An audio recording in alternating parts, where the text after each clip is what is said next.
Hmm.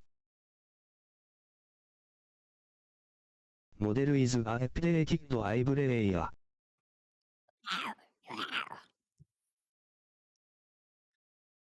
Now they're still fixing my model, but it's really good, huh? The tail's kind of insane as well. Like whenever I'm looking around,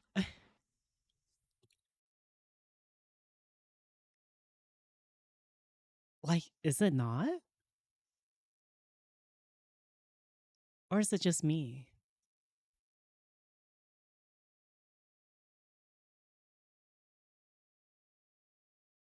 No mask, it's not Zika Ikarun.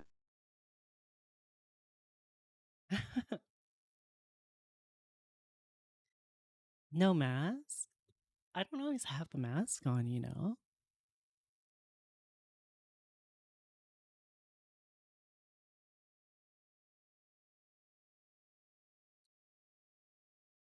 Susch.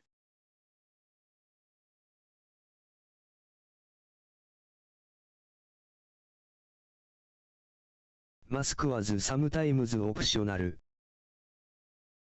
Mm-hmm. Like whenever I'm relaxing, I always what do you call it? And take off the mask.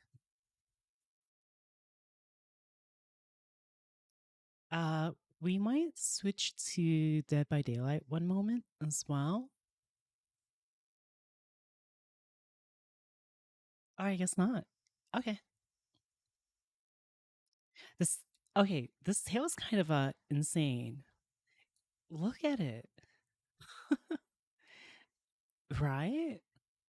Sleeping maids thinka. Also, I wonder why my monitor is dark like this. Give me one.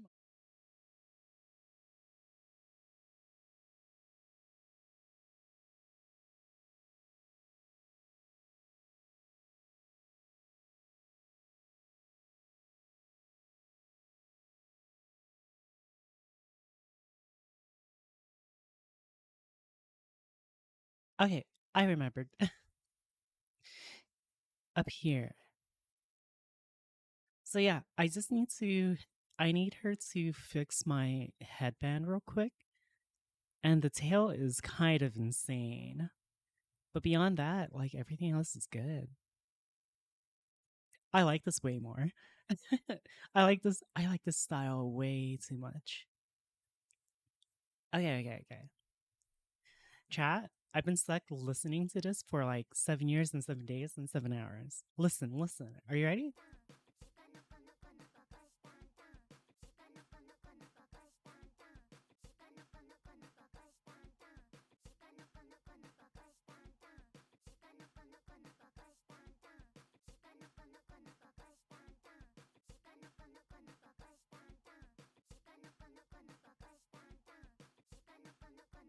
I don't know why. Okay, I don't know why I'm appearing dark like this. It's kind of annoying. Let me fix it.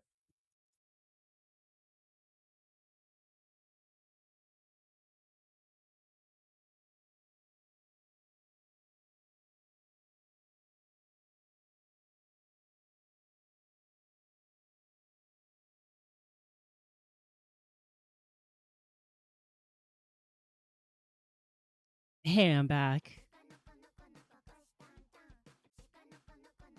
Hi, hello, hey, how's it going?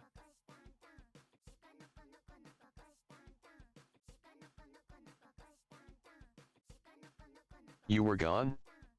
Pei Raf. Your mom.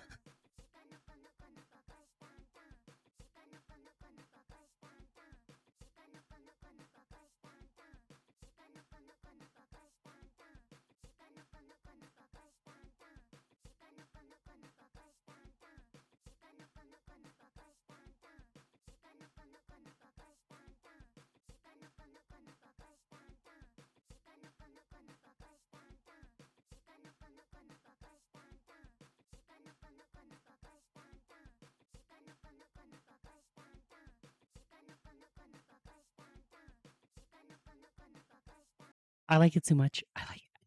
I like it. Also, I've been watching this video. Okay, wait. I'm gonna sidetrack one more. So I googled the other endings for reveal. Yeah, I'm not gonna lie, they're a bit lackluster in a sense that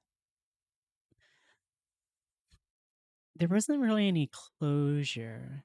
Like they didn't really tie up the ending that well as to what was going on. So I was a bit disappointed by that. But other than that, the game is pretty good. I give it an 8 out of 10. The ending could have been a lot better.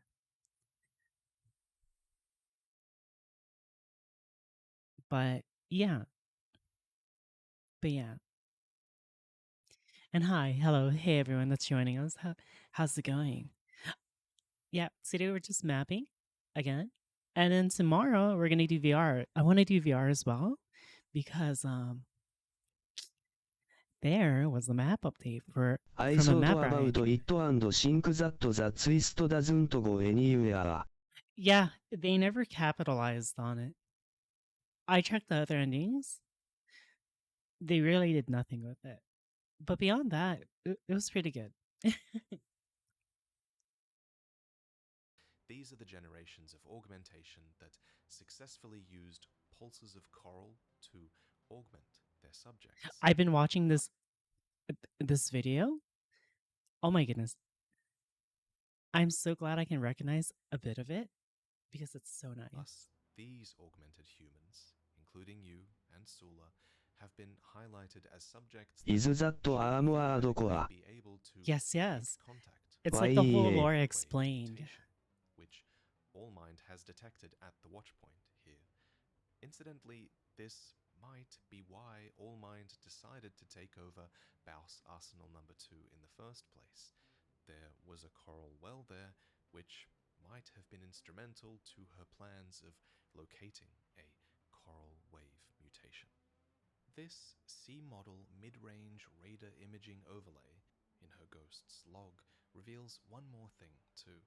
If you look closely, we see the wavelength shape that's commonly associated with air here, and if you look even closer, we see that this wave mutation, air, is the third known wave mutation. Oh. This checks out, as before her, we know of one wave mutation named Seria, and we'll talk about her later, and then before that, there would have been another nameless wave mutation that led to the first coral collapse and the fires of Ibis. She wants And small we'll talk round about that event in tables. more detail later on as well. So I have to redo this. I'll be coming for you next. Right now, 621 and Walter are a threat to AllMind. You'd think that she'd avoid killing us since we're on her list as a potentate for coral release, but she clearly prefers Sula, who is far easier to control than one of Walter's hounds. And yet, when we kill Sula, Handler Walter. Forget about the hound. he correctly hints that AllMind will be targeting us next. He was her first choice. After all, his arena bio states that he lives only for the hunt, so he's easy to control. But this also explains why he's so honest with Walter about us. He's AllMind's merc, yes, but he's not pursuing coral release for its own sake, or AllMind's. He's doing it for the thrill, so he plays it straight in his comms, no matter how this fight ends. That hound's better off dead. It's for your own good, Handler Walter. And Sula's not wrong, because while it takes AllMind a while to realize it, we do go on to factor in her plans, because we make contact with that third wave mutation, not Sula. There. Destroy the device in the center.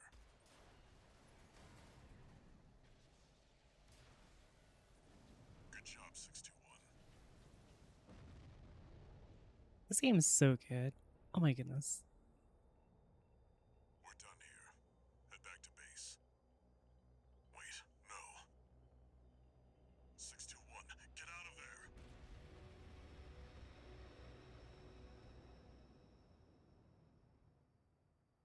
They did such a good job with this game. An older type of augmented human. handler water is such a cool guy. HE has an ulterior motive that HE keeps from US, but also respect US and doesn't ditch US. Mm-hmm. Please, you must wake up. Before your consciousness is forever scattered in the coral flow. At the start of this video, I mentioned that coral was a revolutionary data conduit. Well, turns out that's kind of underselling it, because here Air notes that if we get caught in this coral surge, we won't just die. Instead, our human consciousness will get lost within the coral flow. So, yeah, I think it's very dark what almost happens to us here, especially when you consider that a coral surge has probably happened on Rubicon before, way back when the fires of Ibis first began, sweeping up and burning all human lives on the planet. Time to listen to past Ica and current Ica Ica smile. To consider coral What to do you be mean? a substance that has subsumed human souls, in a sense. It's never outright confirmed, but I think it makes coral a much more interesting substance. Ica Ica Ive you're loving. That Hi, hello. changed as a substance when it started to interface with humanity. And I'll admit I that keep we're forgetting I'm VIP in here. territory now, but Still have 30 minutes. Past Ica is jamming to a beat. Wave mutation who is in no small way pretty human from the very moment we meet her. What? I am so confused. Still have 30 minutes? Past Ica's jamming to a beat. Ha What? ha ha. I'm so confused. Huh? Yesterday VOD. Oh. Confirmed. Disabling autopilot.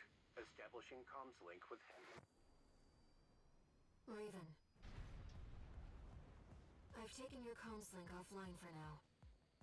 That massive dose of coral nearly killed you. This part is so I've cool. identified an approaching enemy. This boss fight was amazing. I've looked into the enemy craft.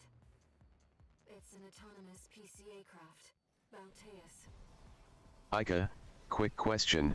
In a dark room, do you prefer being able to see your Abby or for it to be totally pitch black? Or to be able... Synchronize with your brainwaves do I prefer and maintain contact to darkness? support you. I don't care, to be honest. The casual You have a filter. massive heat signature. Evasive action, Raven. It was never an issue for me, personally.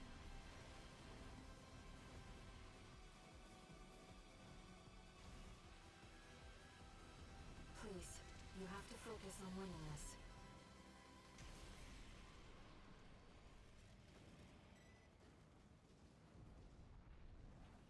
Enemy systems down. I think out of, Silent. like, my little group, I'm the only one who beat, like, Raven, to the very you end. need rest. But first, a warning.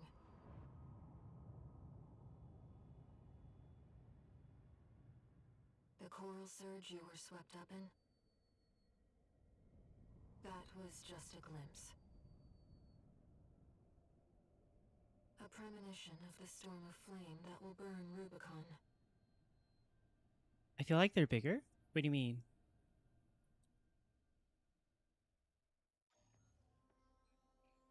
A friend of mine sent me this observational data. Look, 621.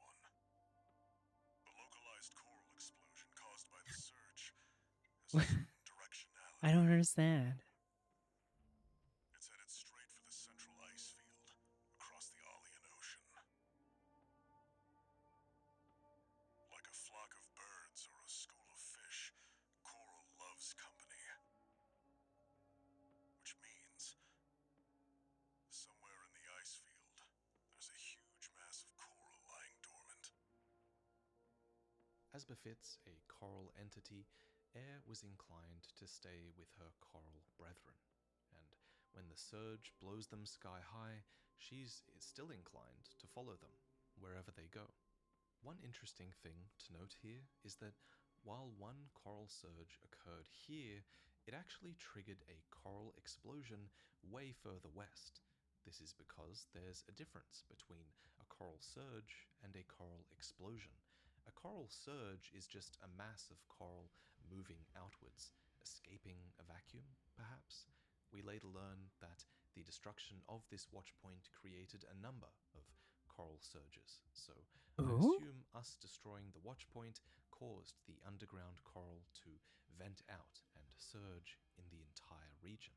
But what Oh, happened that's in the true. I remember that Northwest mission. wasn't just a coral surge, it was a coral explosion.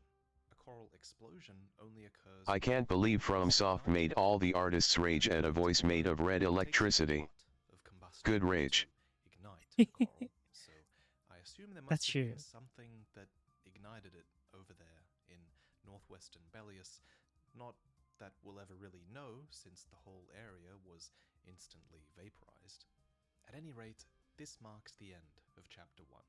The cinders from this coral explosion begin to converge northwest, hinting that there's a larger coral mass in that direction. It's around this time that 621 tells Walter. I remember seeing an artwork of air floating in her dark void space and floating underwear. Said you could hear a strange voice in your head. That's a common side effect of old gen augmentation. Could also be from getting caught in that coral surge. Don't let it bother you. It's interesting to note that 621 is capable of communicating, though it's probably non-verbal. It's also interesting to note that hearing voices was a common side effect of old-gen augmentation. I don't think this is suggesting that other augmented humans had wave mutations in their head like we do. These sentient wave mutations appear quite rare, after all. Rather, the voices that other augmented humans heard probably came from the general coral swarm, or maybe from the cinders that burned coral left behind. I bet those voices were probably just dismissed as schizophrenia back in the day, and it's kind of chilling to think that all along those voices were real. Monkas. So 621 is an emotionless blank slate as a character by design, but if there's any characterization I'm okay with leveling at them, it's that they're just obsessed with getting jobs done, because despite being ordered I have to load in rest, VR chat real quick to 621 needs see little this convincing map. to immediately take up the Balaam mission, to reach the intercontinental cargo launcher, to cross the Arlean Ocean, and pursue the coral. Commencing infiltration to grid 086. Creating backdoor into system. Deactivating lock on vertical catapult. Connecting steam cylinders. Launching. All right, Raven. Let's get to work, shall we? This job requires that you infiltrate Grid 086, an older grid than the one you landed in, and one that's much more dangerous.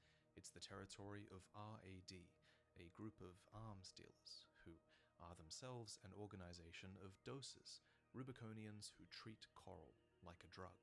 A nearby recording of doser ravings mentions their distaste for coral mealworms, which don't have nearly enough coral to satisfy their cravings. Taking Rubicon's blessings raw instead hits your brain with a pop and a sizzle, and many dosers are utterly addicted to raw coral and are perpetually high. This drug use has led to many of RAD's products being a little bit more inspired than parts you'd find in the corporate catalog. Take Delivery Boy, for example, which came from the feverish mind of a coral-addled engineer and packs a large number of compact explosives into a box that repeatedly circles around to make its deliveries. There's also this RAD booster with an eccentric model number that suggests development under intoxicating influences. Okay, As let's for see. why World, RAD and was then founded as an recently organization, visited. well, if we look at their logo, I think we can get some valuable insight. First off, enshrined within are the words colony revitalization. RAD is Rubiconian force, and if there was ever a time for colony revitalization, then it would have been after the fires of Ibis, which decimated the human population, leaving few survivors. Thus, revitalizing the Rubiconian colony would have been a top priority, and RAD was Let's clearly see. founded with this goal in mind. This naturally leads into the second piece of text featured on their logo, which is reuse and But- development. RAD refuse to be wasteful as they look towards the future, and many of their AC parts reflect this. Bad Cook, for example, was once a right tool used to here. melt down scrap at ultra-high Oh. temperatures. Double Trouble was originally a tool used by Oh, it's got industrial like a brick demolition craft, texture. and Okay, the okay. wrecker parts were originally spec'd for demolition work. Most interesting of all are the parts for Okay. RAD's Scout I'll park ACs, my which are person the right frame here parts so I that can see. 621 and all of the Okay. rest of Walter's hounds use. They're noted as crafts that have commendable ease of use, a fact that enables Walter's hounds to perform well in their very first sorties. But what's really interesting about these crafts is that they were originally spec'd for activities in space, and were commonly tasked with surveying terrain, extravehicular activity, surface surveys of astronomical objects, transporting resources, and recovering scrap. I feel like these spacefaring actions must have taken place before the PCA installed their closure system around Rubicon. Okay. And if these RAD Scout ACs were once active in space, well, it conveniently explains why an RAD AC is seen on a different planet in the third ending. And it might also explain how Walter got his hands on so many RAD Scout ACs for his hounds to pilot. This is just speculation, but perhaps Walter secured their supply from space outside the closure system. Anyway, Walter has a very close relationship with the woman that now leads RAD, so of course she's okay with him commandeering her craft. This is none other than Cinder Carla, a survivor of the fires of Ibis and assistant number 2 at the Rubicon Research Institute, where Walter was present as a child. We see Carla and Walter in this sketch, present alongside assistant number 1, who was Walter's father, and Professor Nagai. This sketch was done by STK, a famed artist who perished half a century ago during the fires of Ibis. After this, his style was assimilated. So my headmate was having issues trying to load Wuthering Wave, right?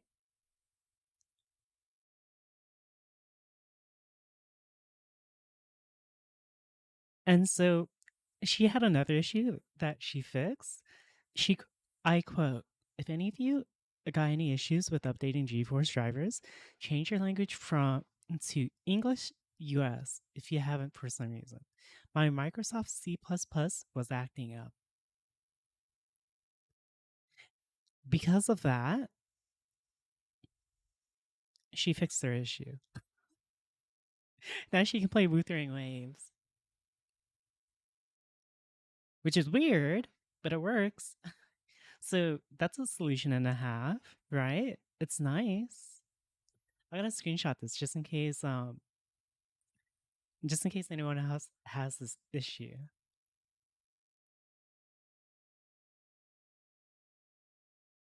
So let me copy that, and then because I know there are other people having this issue as well. And I know there was one Reddit post where they were having the same issue.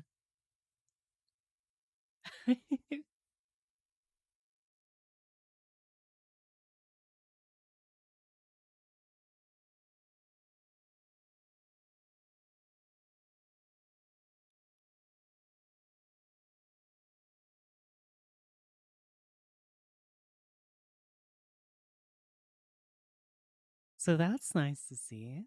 That's nice. AI artists, and with time, Okay. mimicry supplanted the real technique. So it is that this is the only original STK sketch we find in-game. All others are done by a masked battlefield artist known as STV, who is shamelessly using AI techniques to replicate SDK's style in the current age. Nonetheless, these renderings are still done of actual people, and thus they command a high value among collectors in the know. So they're pretty valuable to us. Hi, hello, how are you? Hey. To put a face to the name for so many characters already. One other curiosity is that every STV and STK sketch is found on All Mind's ghost units, suggesting she's either behind these AI drawings or she's collecting them to research the pilots in them. In this piece, we can see Cinder Carla. STV notes, the woman's the one in charge, and she's the smartest of the bunch. Have I seen her somewhere else before, though? Of course, they have seen her before, in the original STK sketch, created half a century ago. Maybe if STV actually drew the art in their paintings, instead of using AI, they would have recognized her. Can you tell I don't like AI art? Anyway, these drawings of Carla give us a hint at a side effect of ingesting coral. It appears to unnaturally prolong one's life, considering Carla doesn't look a day older here, despite there being a half-century gap between these images. Again, if you've read Dune by Frank Herbert, this isn't too surprising of a plot. Hi, hello, hey, how's it going? Today's the mapping day. I might go long today, by the way. And Melange too has life. Yo, hey, how's it going? What's up? Though, I guess Carla could have always prolonged her life by going into some sort of stasis. We know that augmented humans like 621 were put into a cold storage of sorts, so it makes some sense that this tech would be accessible to others to prolong their lives as well, although I lean towards coral being the reason, more so. Whatever the case, Carla is seen here again alongside Hi. But Hello, whispering to me any from software I kakochi. has clearly taken one hit too many. Rummy. Hi, Headmaid. Tourist. You think you could just waltz straight in here? Hope you're watching, boss. Leave it to Invincible Rummy to show our guest a good time. Arena registration found. AC identified as Mad Stomp. Ranked dead last. Like many other doses, Rummy is utterly addicted to coral-based drugs, and in his perpetually addled state, he has convinced himself that he is an invincible demigod. Me and Mad Stomp can't be beat! You're no ordinary tourist! So Rummy gives us another insight into the side effects of coral dosing, a feeling of invincibility. His bio goes on to read, even should reality intervene with a costly defeat, he will forget about the setback entirely by the next day. Only death. I stepped away for a few minutes. What I miss? Not much. Hostile We- AC destroyed. We are just watching. I've gathered data. Winds Rival Wave. That was Carla, leader of RAD, a formidable dozer faction. She joined them 3 years ago, bringing with her a crew of junk wizards and hackers. Within half a year, she seized total control and greatly expanded their operations. Based on this timeline, it seems like Carla made a play at taking over RAD 3 years ago. Remember, she's secretly a member of Overseer, just like Walter, with a goal to burn the coral. For her, RAD is just a front, a means to an end. It's kind of messed up when you think about it. She's using RAD, an organization with a stated goal of colony revitalization, as a front, while her real goal is to burn their planet and colony back to the same ashes they rose from. The junk wizards and hackers she brought with her might be some of her closest loyalists, members who remain at her side towards the end of the game, where I assume they agree to hack the Xylem and go アッ up ト in マーク flames. 波電56 U ミストザ1万10インオフ S ビューアーギビンへ I メント 1000th We're not the first AC to receive a Nani? welcome party. The phrase is clearly a bit of an inside joke among RAD, suggesting that they're clearly the subject of frequent incursions that they have to turn away. As we learn later, there's a big concept of territory and turf among doses, and it's something they clearly take very seriously. Because I would never have been the winner so I will shrug. of the collector's last words. It's located in an AC under a molten stream, and it reads, "Wait, let's not do anything hasty. I'm no one, okay?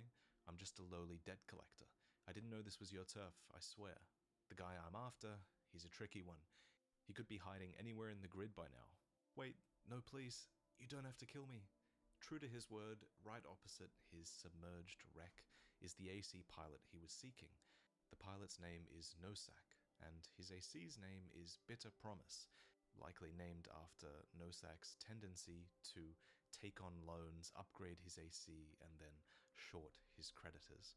His arena bio reads, "An independent mercenary who snuck onto Rubicon, hoping to get rich quick, taking advantage of the chaos brought about by the extraplanetary corporation's forays. Under Nosak's economic theory, the funds of others are but extensions of his own resources." Don't worry. I put your money to good use. Just take a look at what my new AC can do. My credit score's only gonna go up. His credit scores. Your thin skull. Why would I return what I borrow? You gotta put that shit to work. Every last credit. Hostile AC destroyed. Let's move on. Alright, tourist. That's enough. Air is so cute. Oh my goodness. I surrender. It's just not worth the losses. Come on, I'll let you through. This mission ends with a fight against the Smart Cleaner, a piece of tech clearly designed to scrap hostiles and melt them down for reuse at the same time. You're not afraid of anything, are you? I like that in a tourist. After this, Carla decides to cut her losses and work with you instead. Remember, she doesn't know that you're Walter's hound. Not yet, anyway. Hey, tourist. It's me, Carla. I had to work some of my magic to track you down. I've got a little job for you. Also wasn't async. She was with US until we tried to genocide her people. Yep. She was realistic, which is what I like. When you went through Allmind's arena, did you ever notice a few entries that were glitched? First, Sula's glitches out. Combat aptitude evaluation program number I sure did. C. Network instability detected. And then, a little later, Carla's glitches in a similar way, and Carla admits that she's been digging around in there. Arena combat aptitude evaluation program number 11. Rank. What is this? Kinda creepy to go around ranking strangers, don't you think? Well, whatever. I'm busy, but you can have this old data. Now, this is a little open to speculation, but I'm pretty sure Sula's entry glitches out as a result of Carla digging around for information on him. After investigate Baus Arsenal number 2 and obstruct the mandatory inspection, we established that Carla has begun looking into the Ghost Craft and Kate Markson, and I think it's led her down a path to investigating Allmind and Sula as well, who currently works for Allmind.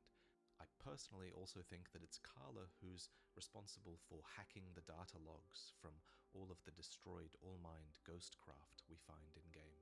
These have descriptions Ghostcraft that appears to have once been heavily encoded, then cracked by a third party, and out of every character, Carla displays the best proficiency at hacking, especially when it comes to hacking Allmind. Speaking of hacking, that's what some rival doses attempt to do with Carla's tech, in New Game Plus and New Game Plus Plus, at least. You see, a certain someone smashed up all my defense hardware. And now I've got It's the Junker Coyotes. We never did get on. The Junker Coyotes are a rival Dosa faction. Some are even former members of RAD, and with Carla weakened, now they're moving in on her territory. So you're enlisted to defend the place instead. Look, fellas, we got company! And it ain't dumbass Rummy, that one of RAD's newbies. We'll blow the sky high. This one is on you for taking out Rummy. You would have kept watch at least. Confirmed. Coyote Force eliminated. In New Game Plus, the Coyotes get a little further into their plan and manage to set up hacking units on Carla's servers as well. That's 5. All hacking drones destroyed. Just in time. They nearly had us. I've sent the Coyotes and their pals a little counter-virus. Their servers are officially fried. Maybe that'll teach them to behave. Wait, the radar. Are there more of them? They even hire a merc to help them, Iguazu, who, at this point in the story, is likely still AWOL from Balin. You know, I really owe you one. You got lucky at the dam, and I'm gonna prove it. You're gonna die for This is where we fight the ghosts, if I remember correctly. What happens in this fight, though, is that during your fight with Iguazu, Allmind gets involved with her ghost units. Why did they get involved? In this fight, their comms are encrypted, but in New Game Plus Plus, Air manages to decrypt these communications, revealing that the ghosts are trying to take you out because they've identified you as an impediment to the release project. Remember, at this point, Allmind definitely doesn't know that you have the wave mutation from the watchpoint in your head. After all, as established earlier, the wave mutation in an augmented human is her much-needed third factor for triggering coral release. And while you helped her secure Baus Arsenal number 2, after that, you went on to kill Sula and destroy the watchpoint as well, putting a huge dent in her plans. It was these actions that explain the last line in this description, where Allmind notes that that man, Walter, has greatly delayed our efforts to put the third factor in place. Because Sula is dead and the watchpoint is destroyed, she probably thinks the wave mutation is gone. So right now, you're considered to be an impediment worth killing. That is, until a later moment in Chapter 3, when suddenly Allmind identifies you as an asset to coral release instead of an impediment. So what happened in between to change her mind? Well, I have a theory, and it's that in attempting to take you out here, Allmind actually starts to suspect that you have the wave mutation she was seeking in your head. And I think this because of what Iguazu says during this fight, while Allmind's ghosts are listening. That ringing in my ears again. It'll be peace and quiet when you're gone. Whenever you fight Iguazu, he suffers from a ringing that gets worse when you're around. The one exception to this is when you fight Iguazu in the Attack the Dam mission earlier on. In that conflict, he hears no noise. Why? Well, I think it's because at that stage in the game, Air isn't present with us. And indeed, in the final mission of New Game Plus Plus, Iguazu finally does realize that it's Air who caused the ringing in his ears. I'm with you, Raven. Ooh. Now, I can fight by your side. That damn noise. It was you all along. This is because Iguazu is an augmented human from the coral generations, like us. And, like us, he's sensitive to coral voices, like Air. Damn it!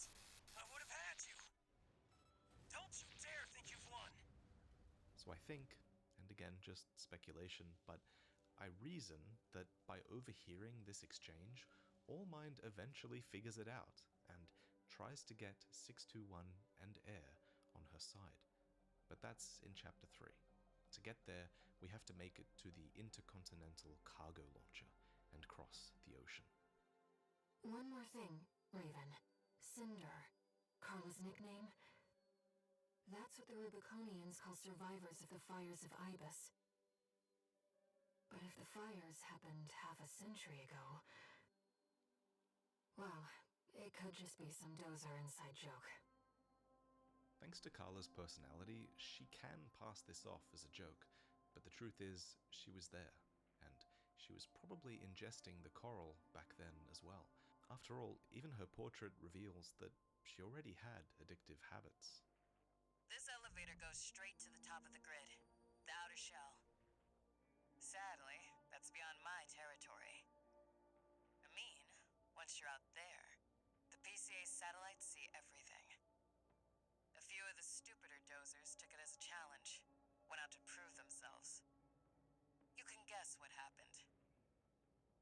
Again, we see an example of the doser's misguided sense of invincibility, a feeling that, ironically, proves fatal for them. In this mission, we can even eavesdrop on what were some of their final words to each other.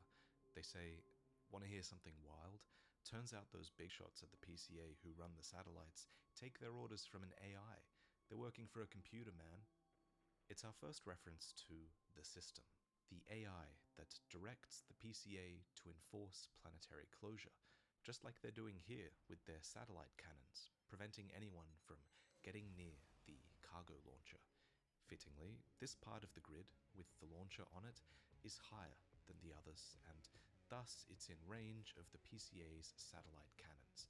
Out here, we even get to see a red sky, likely made so by the higher concentration of coral cinders in the air, caused by the coral explosion near the watch point. Intruder detected near closed facility. A closing facility is a place where operations have been suspended, and the PCA have certainly done that here with the cargo launcher. Once the Rubiconians must have used the cargo launcher to transport resources, and it's interesting that the PCA haven't just destroyed this launcher, but instead they opt to defend this place because it links to the central ice field and the coral convergence is there, so they don't want anyone making their way across the ocean. So I guess they figure no one's going to be able to access it with all their defenses around. Destroying it would have been smarter, but the PCA seem to have sent a sea spider to trip up anyone who gets this close, and they have a lot of confidence in its abilities. Great. You found a Until sea we weapon. show up. That tourist is a sea spider. One of the Institute's relics left to haunt Rubicon. FZ スパイダー。 What's it doing here? Really? As It mentioned was so earlier, easy for sea me to weapons beat. are Institute weapons, programmed with an autonomous desire to protect the coral.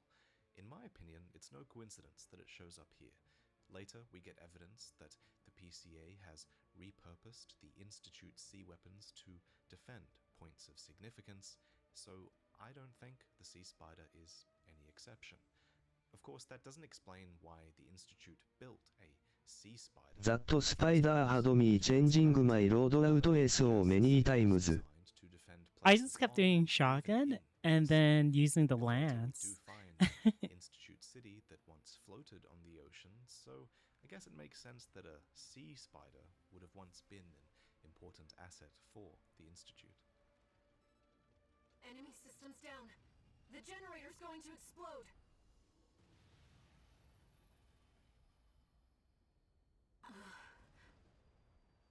They were using coral for fuel. Air is upset here because the coral generator burns coral for fuel. I've seen a lot of people I never used the shotguns. I ended up settling for dual Gatling guns and shoulder cannons like Gabrina.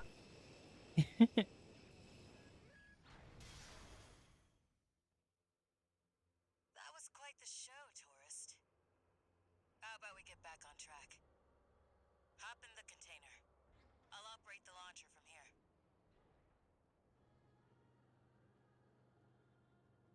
Brace yourself. I was on a Jew with legs Ivory Starry. You're Walter's hound, right? It was an A10 with legs. I never had issues. I think I killed it first try Guess a too. dog can't choose its master. But still,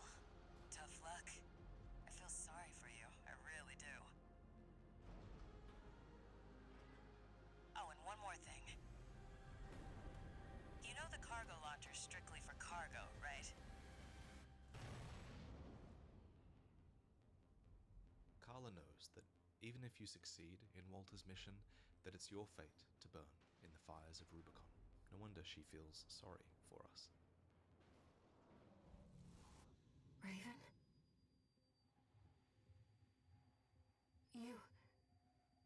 You see it too, don't you?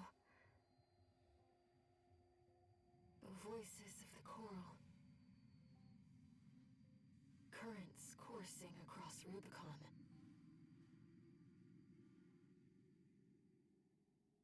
Your mom? Walter was correct in his judgment.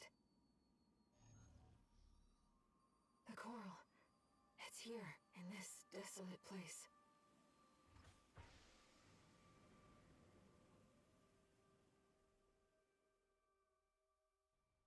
Looks like you've made it to the central ice field, 621. Good. I'm done tying up loose ends. I want to quickly note, Walter only ever says that he has to tie up loose ends in missions after the PCA is involved, considering there are multiple examples of him interrupting PCA So what did that communication mean? systems. I want to say that it's possible that Walter has a backdoor set up into the PCA systems, and that's what allows him Monkas. to tie up all these loose ends. Monkas. Arquebus found their own way in and are ready to deploy survey squads. And it looks like Balaam's come running after you scoped out the place too. You know what's Monkas. going to happen. Business as Monkas. usual. Monkas. Chapter 3 immediately reveals a little bit more about these coral trails, as the first mission has you steal some data from Arquebus's coral survey in the central ice field. According to this Monkas. data record, cinders from the fires of Ibis are also considered to be inert coral. If something is inert, it means it's no longer chemically reactive. You'd think that that would mean Monkas. the inert cinders couldn't be used as fuel, but there's a future mission where we fly through dense coral cinders and get infinite fuel, so I'm not sure it can be that. Instead, perhaps this inert coral can no longer reproduce or serve as Monkas. a data conduit. Whatever the case, inert coral, residual coral, cinders, whatever you I want to think call it, it's great how AC 6 had so many likable and hateable, in a good way, characters despite no one having a face.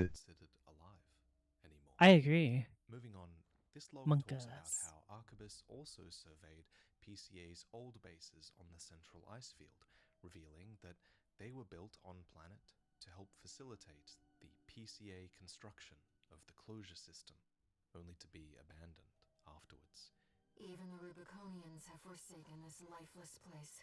Indeed, the Rubiconians don't really have much of a presence here on the central ice field. Perhaps this is because the fires of Ibis originated here all those years ago, and maybe it burned this area the hardest. And on that note, the last piece of observation data reveals a cavity beneath the central ice field. This is the place where the fires of Ibis first originated. But before we can conclude our survey of the base and unearth the secrets it hides, this happens. Monkas. Do you drive? I do. I hate it. Where I live? To give you an idea, Drives me crazy in Seattle. I spent almost an hour and 30 minutes trying to get on an interchange between one freeway to another. What car do I drive? It's a truck. It's a Honda. But yes.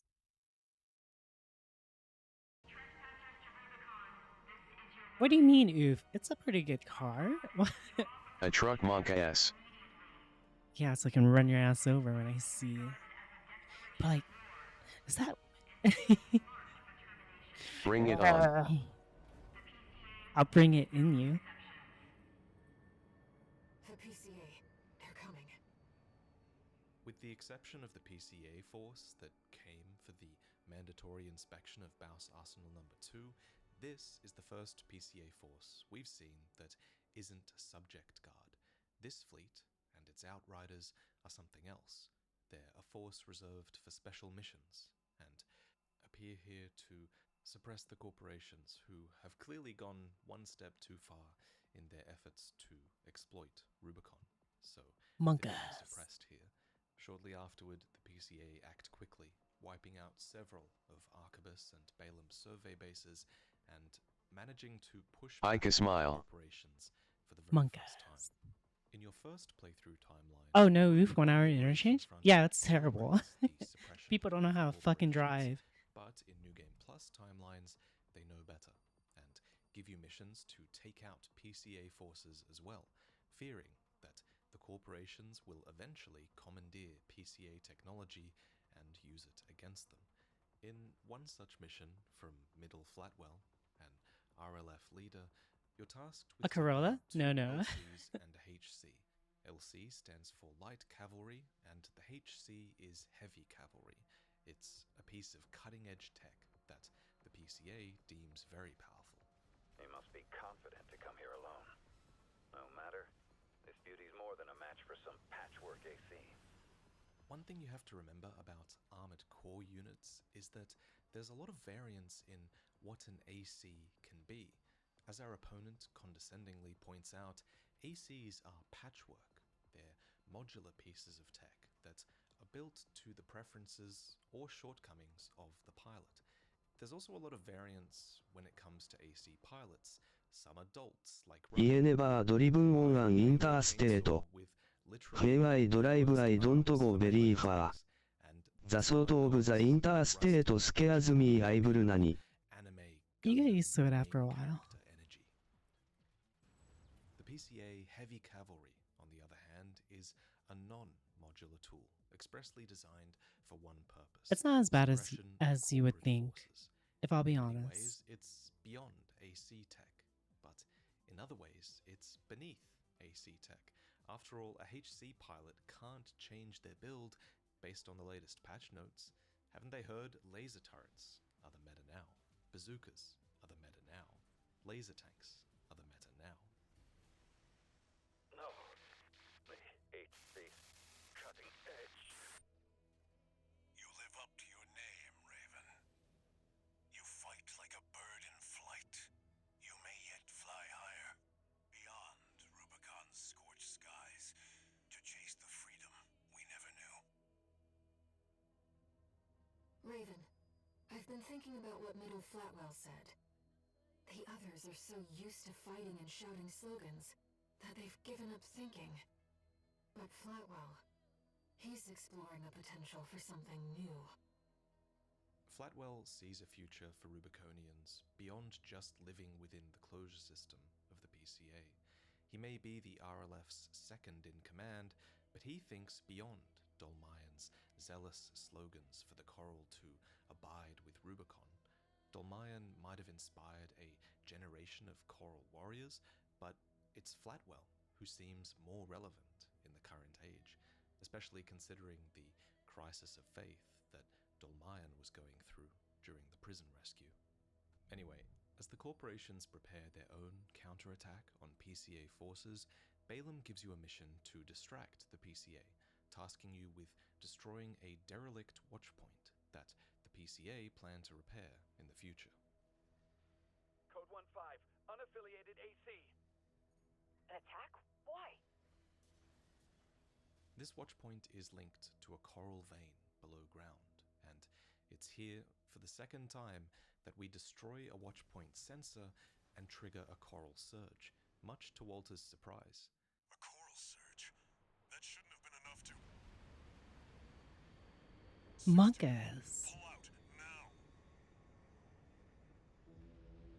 What I find interesting here is that Walter is consistently surprised that you keep triggering coral surges by destroying watchpoint sensors. This guy obviously knows a lot about coral, and he doesn't anticipate that destroying a sensor should trigger a surge, so there's clearly some factor here with you that he hasn't been able to account for. So I was thinking, what if it's air?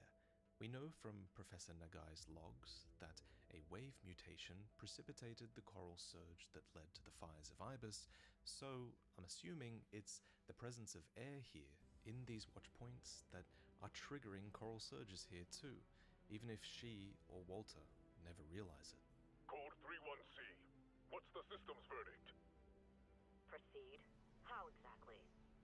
This is the first time we ever hear indirect orders from the system, the AI that commands PCA personnel, and it doesn't paint a very flattering picture. The AI simply tells the PCA enforcement squad to proceed with combat, even in the face of a coral surge that will cause certain death. At best, it reveals that the system has no concern for PCA lives, and at worst, it's an overly simplistic order that betrays the system's ignorance about how best to handle this situation. We don't have time for this. Hurry, Raven. The coral's coming. 621, don't fall behind.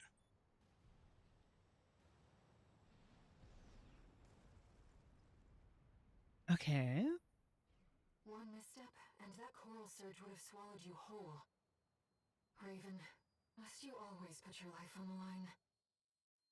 In the next mission to attack the PCA's refueling base, we listen in on some chatter from the PCA's enforcement squad. They state, "We do what the notice from the system tells us. For now, focus on mopping up the corporate forces. Make sure to keep an eye on the independent mercenaries too. We have Branch to thank for causing this mess. No doubt they've landed on Rubicon." Here we learn that the PCA holds an organization called Branch responsible for the corporate foray onto Rubicon, and by extension, they're also starting to hold you responsible, for the real Raven is a part of Branch, and you've stolen their call sign.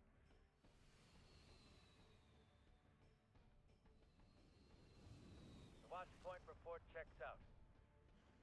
Call sign Raven. Priority subject for termination. High on the list. To deal with you, the PCA have sent their Ektromoi, their executioners, who can quickly catch mercenaries like you while you're mid-mission. And if you die here, the lieutenant actually notes that something is off with you. You're not the Raven they've prepared for. Target Raven terminated. Code 44, requesting intelligence review. Observations found to contradict briefing.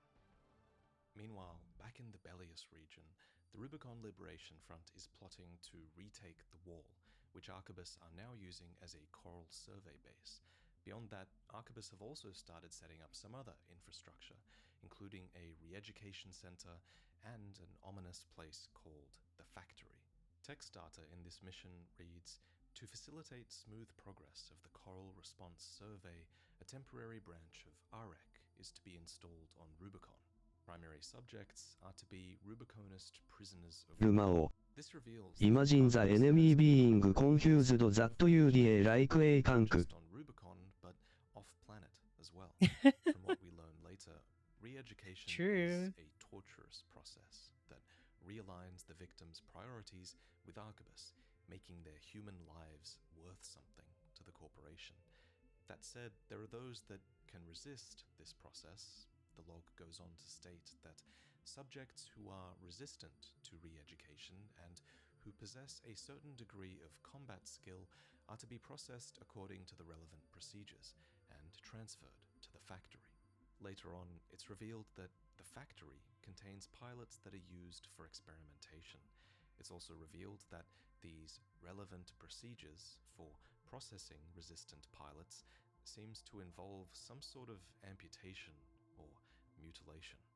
Perhaps unsurprisingly, this disturbing text comes from none other than V2 Snail, the leader of the Vesper's second squad and the man in charge of Arquebus's re-education measures here on Rubicon. Re-education involves neurological tampering. You better not have crashed watching like I've Langley. Are quite obsessed with augmentation. He crashed? Which What do you mean? is a similar neurological pursuit.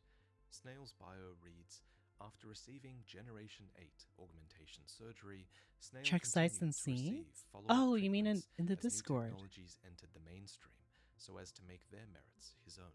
Many augmented humans have died in order to assure the safety of his repeated adjustments." Before Snail's 8th generation Oh, augmentation shit. surgery, there were 7th gens like Swinburne, and this is the man that the You can't claim as a total wreck? Like, for like insurance and stuff? That sucks. What the heck? Hopefully you're okay. I mean, you're here right now, but not sure yet. Try to claim it as like a total loss. If it wasn't, especially if it wasn't NGL your took fault. me a moment to actually see the damage. Yeah, that's. Looks like you went under a fucking car. Oh my goodness.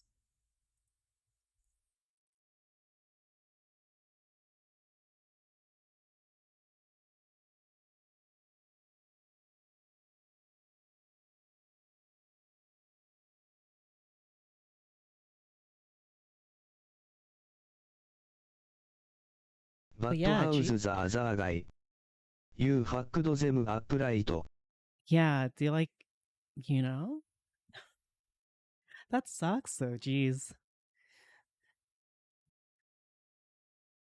RLF have tasked you to kill in this mission. Somewhat less capable than the other Vespers, Swinburne is in charge of overseeing the wall's defenses back in Bellius. His bio reads, Swinburne is a product of Generation 7, the first to receive experimental augmentation using coral substitution technology. This granted him enhanced aptitude as a pilot without the usual complications. But with no obvious indication of either efficacy or potential side effects, Swinburne's fears and doubts turned into an overpowering. You weren't even going fast, just went under the USV? Were they like stopped in the middle of the road, if you don't mind me asking? What the? Stop that! How dare you attack me with my back turned! His paranoia regarding his own abilities shines through here when Swinburne cuts the fight short. Wait! Let's not do anything hasty! You realize I lead the Vesper's 7th squad, which means I hold the purse strings. Every single The car is barely damaged? Yeah, I can imagine, because it definitely looked like you went under. Understand? You're quick on the uptake, aren't you? That's actually what happened. So I had that happen to me like a while back. I was sitting at a red light because it was raining that day, and I missed my turn, so I couldn't make it. I was gonna drive fast as well because it's fucking raining, right? And as I came to a stop, I heard a loud thump, and then a dunk. The dude had a Honda Civic. This was like back then. I had a Toyota 4Runner, but this thing was a tank. This is one of those 4Runners with a metal frame, like a metal bumper and everything. So we go into the parking lot of a Jack in the Box, right? My car was fine. There were no scratches. Not even the metal was scratched. His car got totaled. I felt so bad for him. So I told him, I was like, look, my car doesn't look damaged. I'll check it later. I have to go to class. But if there's no damage, my lights work, then just you focus on your car. Don't worry about me. Sure enough, my car is fine. But yeah. Splendid. You're not like those savages. Keep up the good work. I beat the game like 7 times before learning that enemy offers you a deal you can accept or deny. Taking this option also means betraying the RLF, who gave you this mission, and that has dire consequences as well. Yep, this fucking samurai. Such is the Oathbreaker's due. Pay the Sanzu toll! The Sanzu toll references Japanese mythology, where it is believed that a toll must be paid before a soul can cross the river to the other side, so to speak. This line comes from Rokumonsen, an independent mercenary and a proud weeaboo. He was watching your encounter with Swinburne, ready to dive in to finish you off if you betrayed the RLF. His profile reads, a wandering independent mercenary who shelters with the RLF. Well versed in long-lost classical theater, he has a particular interest in ninjas and kabuki, relics of the past that he learned of from the Japanese immigrant culture, which now heavily influences his eccentric style. It's important to note this overt reference to Earth and its culture That's true. persisting. Anyway, I never his thought about profile that. goes on to explain why he fights for the RLF now. Once, when Rokumonsen was on the brink of starvation, he was rescued by Z. The idea of interstellar travel and there still being weaves is hilarious. Of those who would do her That's true, that's and true. her comrades harm. We see these two here in the STV sketch, with the younger Ziyi offering Rokumonsen food. With acts of kindness like this, it's not surprising that Ziyi has earned so much of the RLF's affection. I shall pay my dues. Watch me, good comrade Zei. Your reward has come.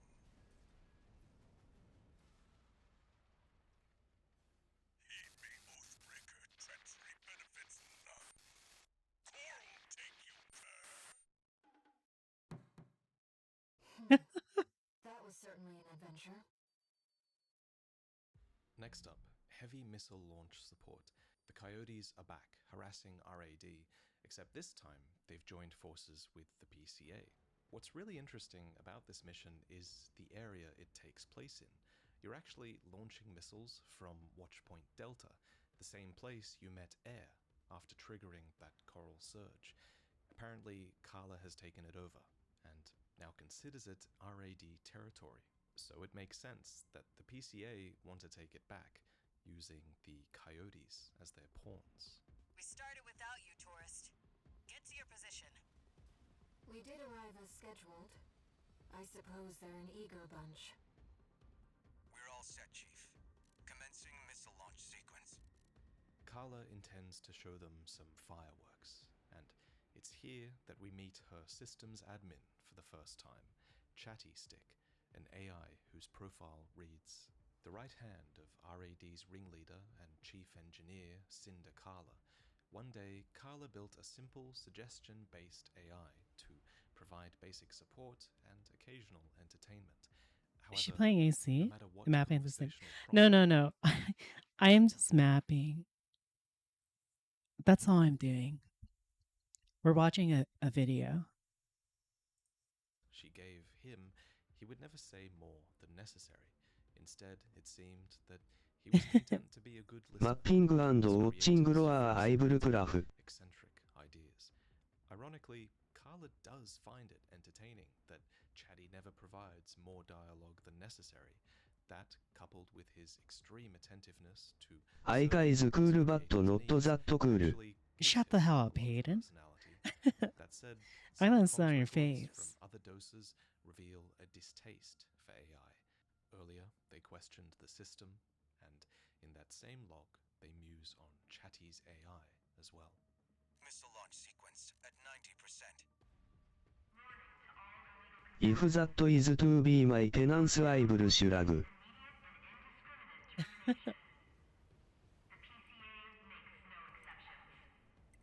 A warship comes from a grid in the distance.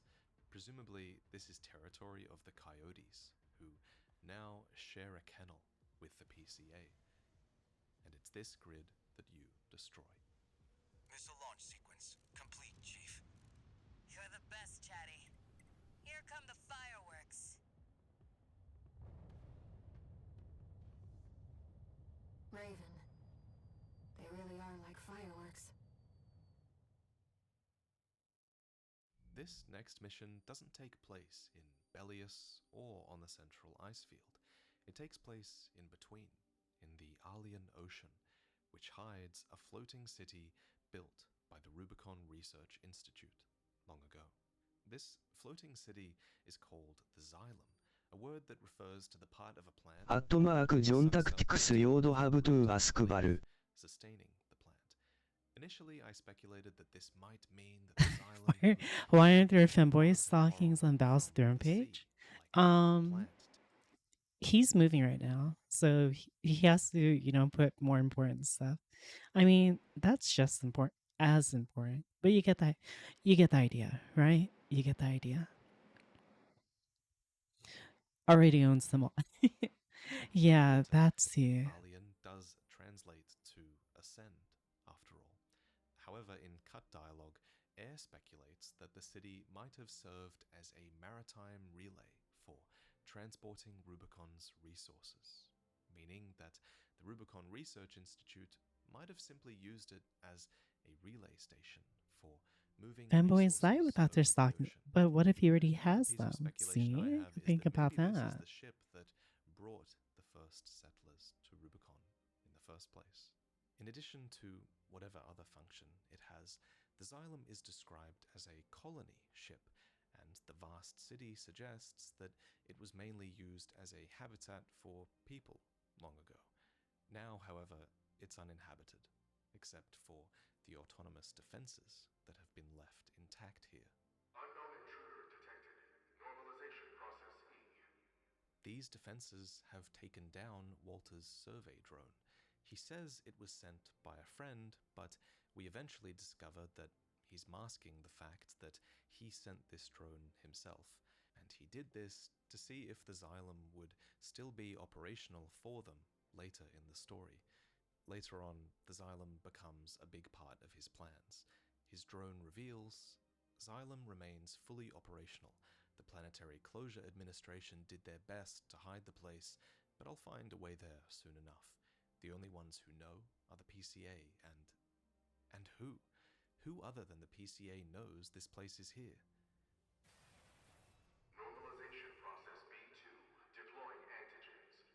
Walter could be about to say Overseer here, since he obviously knows about it, so would Overseer. But alternatively, he might be about to reference someone else, Allmind. Past missions have proved that Carla and Walter are investigating Allmind, digging into her simulations and cracking the codes from her ghost units.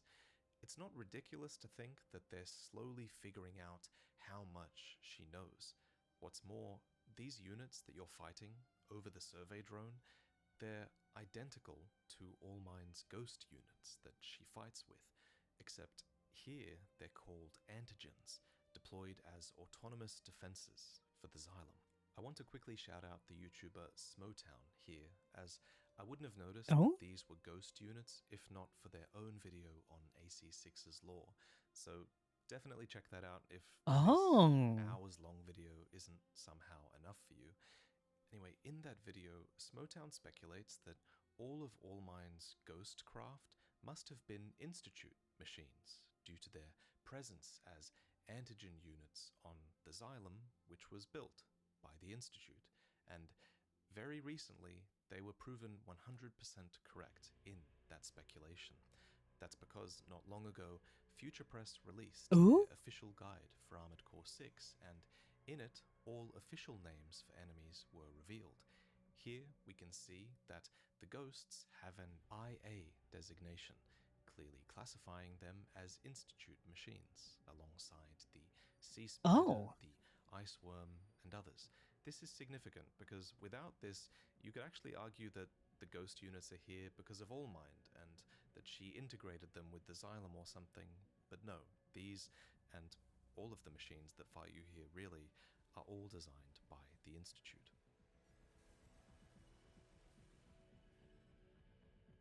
Now we know what happened to the drone. I've located an ECM fog control device. See if you can access it. Also, fuck the mission where you have to like defend 3 lanes. Oh my goodness. We'll be able to see what this city really looks like. ECM systems offline. Switching to encrypted circuit. But like WHO acrobat of making a giant sentient mechanical arm. Yes. Contact is imminent. Hostile incoming. AC. This reveals that someone else also knows about the Xylem, Thumb Dolmayan. I know you, menace. Although Allmind does say that they followed you here, so it's also possible that he just trailed you or that PCA helicopter all the way here. Earlier, we established that Thumb Dolmayan was a Dosa vagrant who developed an ardent belief in symbiosis with the coral after the fires of Ibis burned his star system. What we haven't talked about yet is why he started to have those beliefs. And the answer is that Dolmayan too started to hear a voice in his head, a wave mutation, just like ours. Oh, The second of 3 that mission's wave easy for me mutations that because now my build. exist. One of I couldn't Dolmayan's do it. I logs kept having reads, to "How long has it switch been stuff since up. I first saw her voice? Fear not," she said. "There will always be plenty." She told me this as I was imbibing Rubicon's blessing one fateful day. "If I were you, I'd never allow this," I replied, and I was forever ashamed by my deceit. So Dolmayan was concerned about the loss of the coral once consumed, but the voice in his head told him not to fear. Coral's ability to replicate is legendary after all, so she argued that there would never be any real loss. His log goes on to read, "Symbiosis." Gatling guns are pretty short range, but my AC had a shockingly long air time. You gotta remember, I was using the speed one. Surely not. So for me, To our contact it with didn't really air, work. which is powerful and constant, Dolmayan relied on dosing for contact. Perhaps this suggests that he wasn't an augmented human. Whatever the reason, he only received a brief moment of contact, and only when he was dosing. Thus, he harbored a desire for longer contact with the voice in his head, a desire both of them Wow, shared. nice, As always, awesome, she whispers no to clue, me from Ike inside. smile. She tells me that she found Smart something in the JPEG that journals of image. Institute City, something about the potential for symbiosis, coral release. If such a thing is truly possible, then What? perhaps I can join her on the Is other this side. The fact backwards? that his wave mutation is going through the journals of Institute City Why is this reveals backwards? that this wave mutation has the exact same data mining talents of air, and since they're going through past journals, this likely took place after the fires of Ibis, but perhaps before the PCAプレイ AC6 ドラーがアイブラング So リ it ー。 was that Dolmayan learned Yeah. about the potential for coral release, something that he probably wished he never knew. Suddenly, Dolmayan carried the fate of mankind on his shoulders. He could pursue coral release and elevate mankind and the coral to a new plane of existence, or he could do nothing and never achieve symbiosis for himself or anyone. After all, no one knows what Assassin's Creed 6. Okay, Ike smile. Old No. man looks like he's seen some things. Dolmayan's logs go on to read, "She says that she will respect my wishes. If I cross this threshold, tragedy will befall the world of mankind.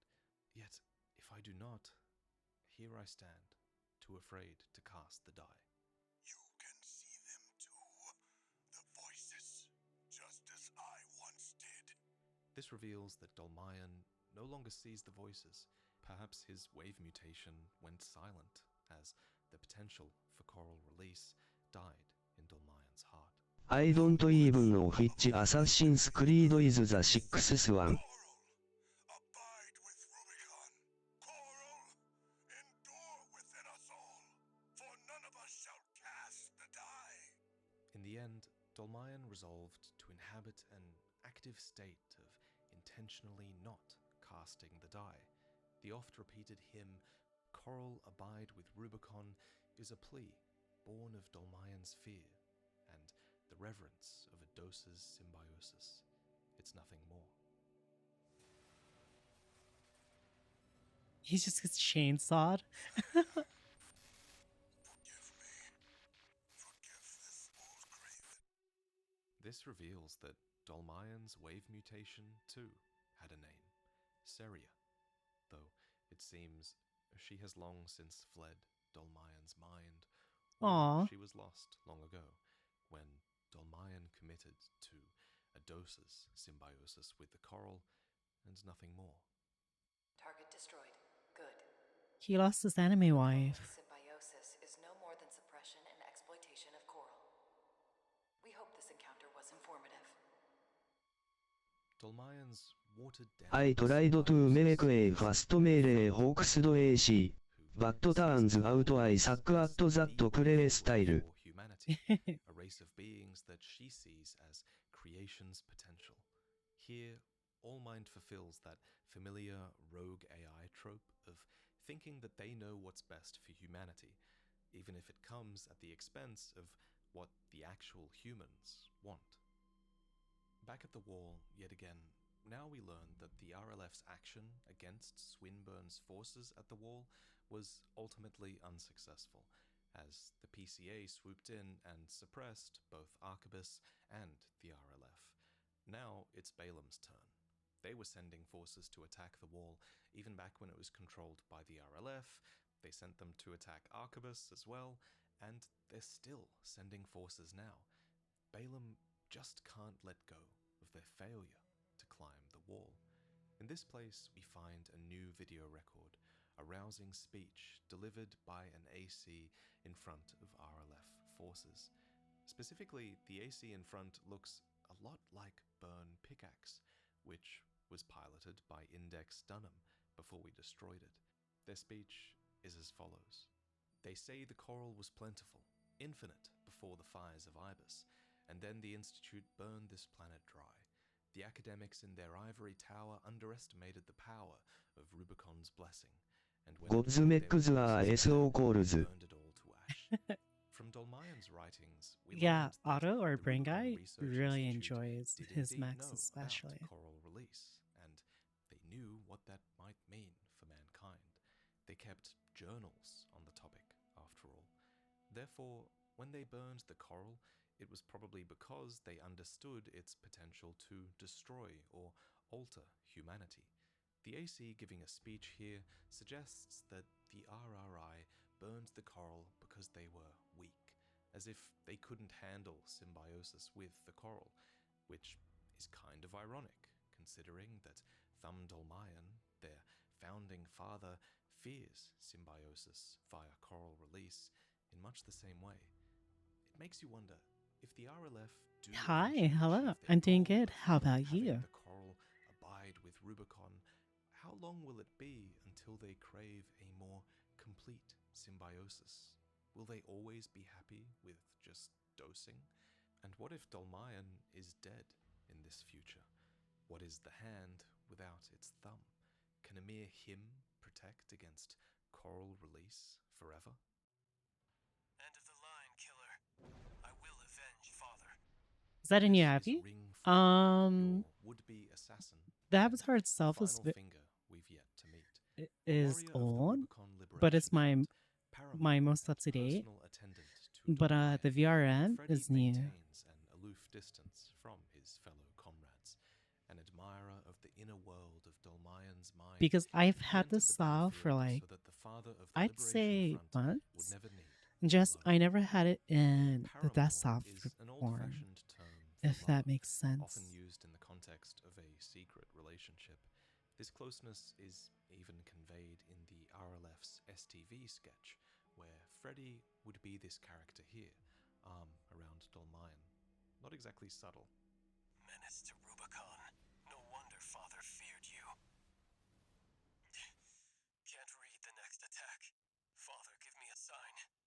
What should I do? Father, guide me, please. AC candle ring has gone silent. But we're not here for Freddy. We're here to strike a blow against the PCA on behalf of Balam, since the PCA have since taken over the wall from Arquebus. Code 31A, sustaining damage. Requesting backup. Code 7-8. They're piggybacking on SG's Bellius link. Not the most secure of lines. There. I've made sure they can't call home for help. The rest is up to you.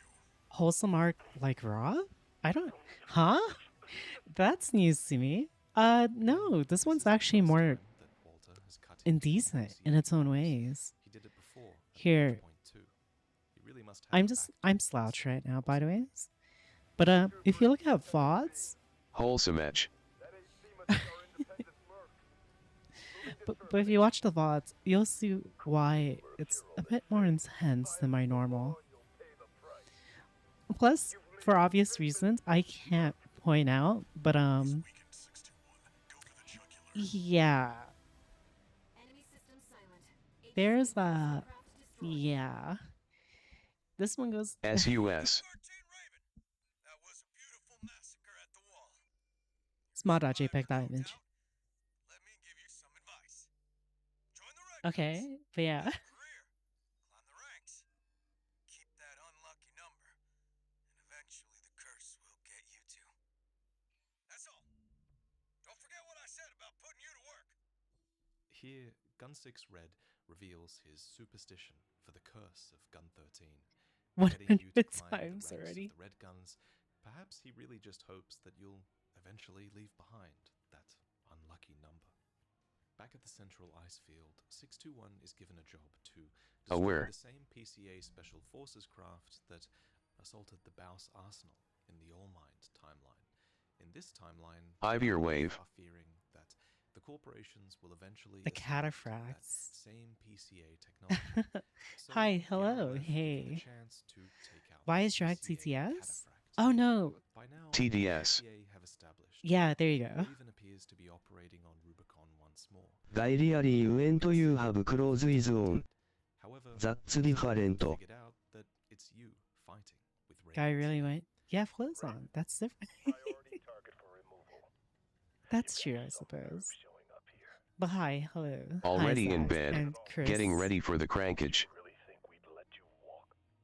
The leak in question is Yeah, you want to share? certainly the fact that Coral had been rediscovered on Rubicon, and this information getting out sent the corporations into a frenzy.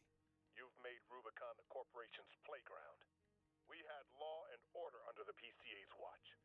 Previously, a death dialogue against an Ektramoy captain revealed that they'd been briefed on Raven's fighting Zax, style. not me This SMH. section reveals that they've even been training for that rematch. Code 44, send me what you've got on priority target Raven. The combat simulator has misled me. Who are you? You'd think, if they were prepared for a fight against Raven, that they wouldn't bring a craft Right air spot in its center, an opening to attack the MT craft that is just begging for the pile bunker. This isn't over.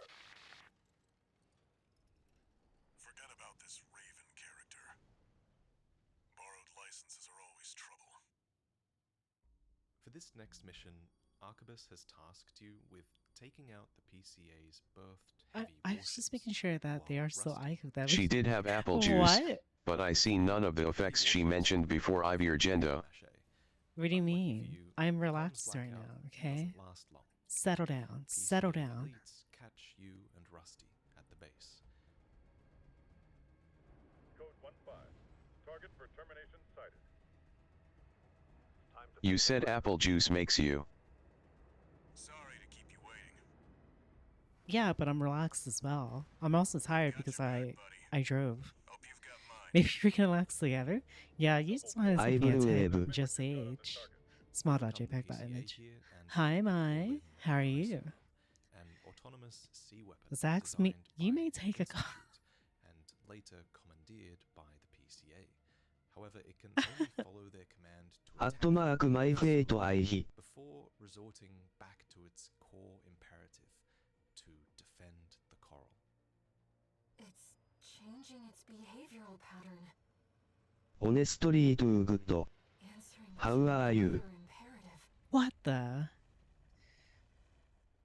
to protect the convergence. Honestly, too good? I'm doing good.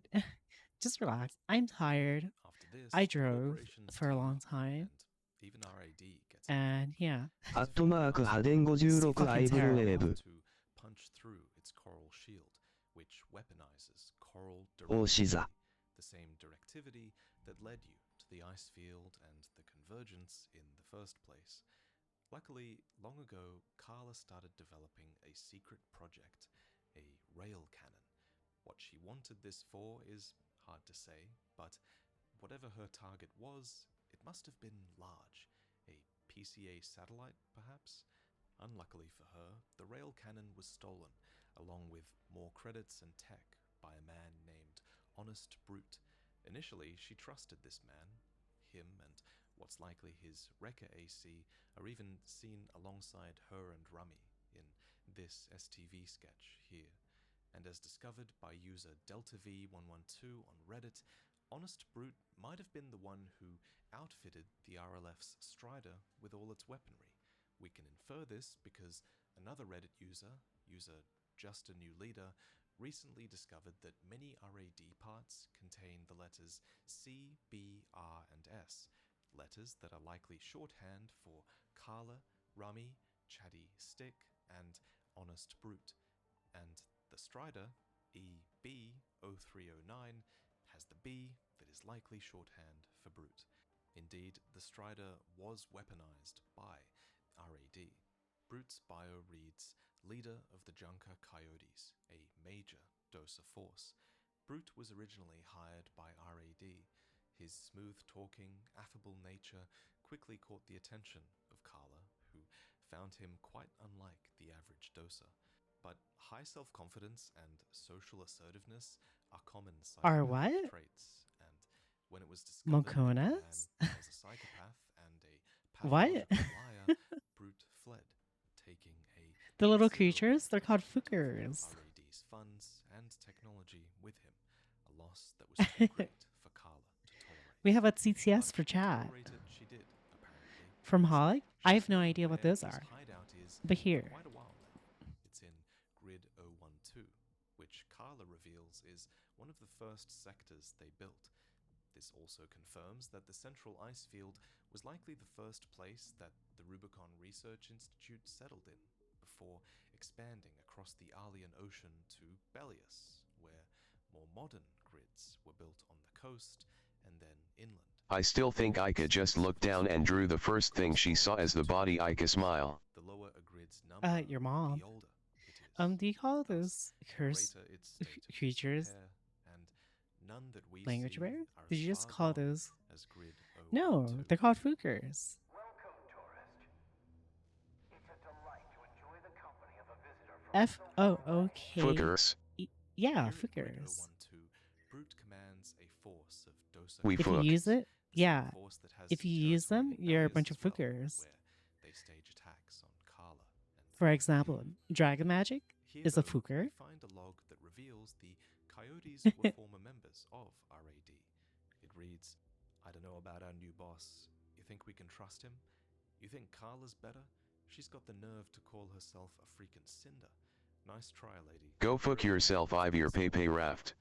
Man, are those Hey, people at RAD full that's of not shit or nice. what? Settle down. What's ironic here is that Carla was telling the truth about being a cinder, while Honest Brute is a pathological liar. We built that AC at RAD. Everyone should fuck. Don't underestimate it. How milk Yeah. leaps. How You're so horny. torn from their mother.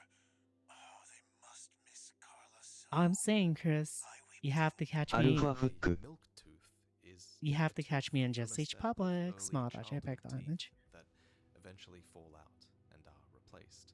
It's a very poetic name for an AC that eventually fell out. Says someone talking from about RAD creating their and bed. Noted. was ultimately replaced by RAD. Hayden, who's Alpha? My friend, this is a gift. Thank you. Maybe. Interestingly, Brute welcomes death.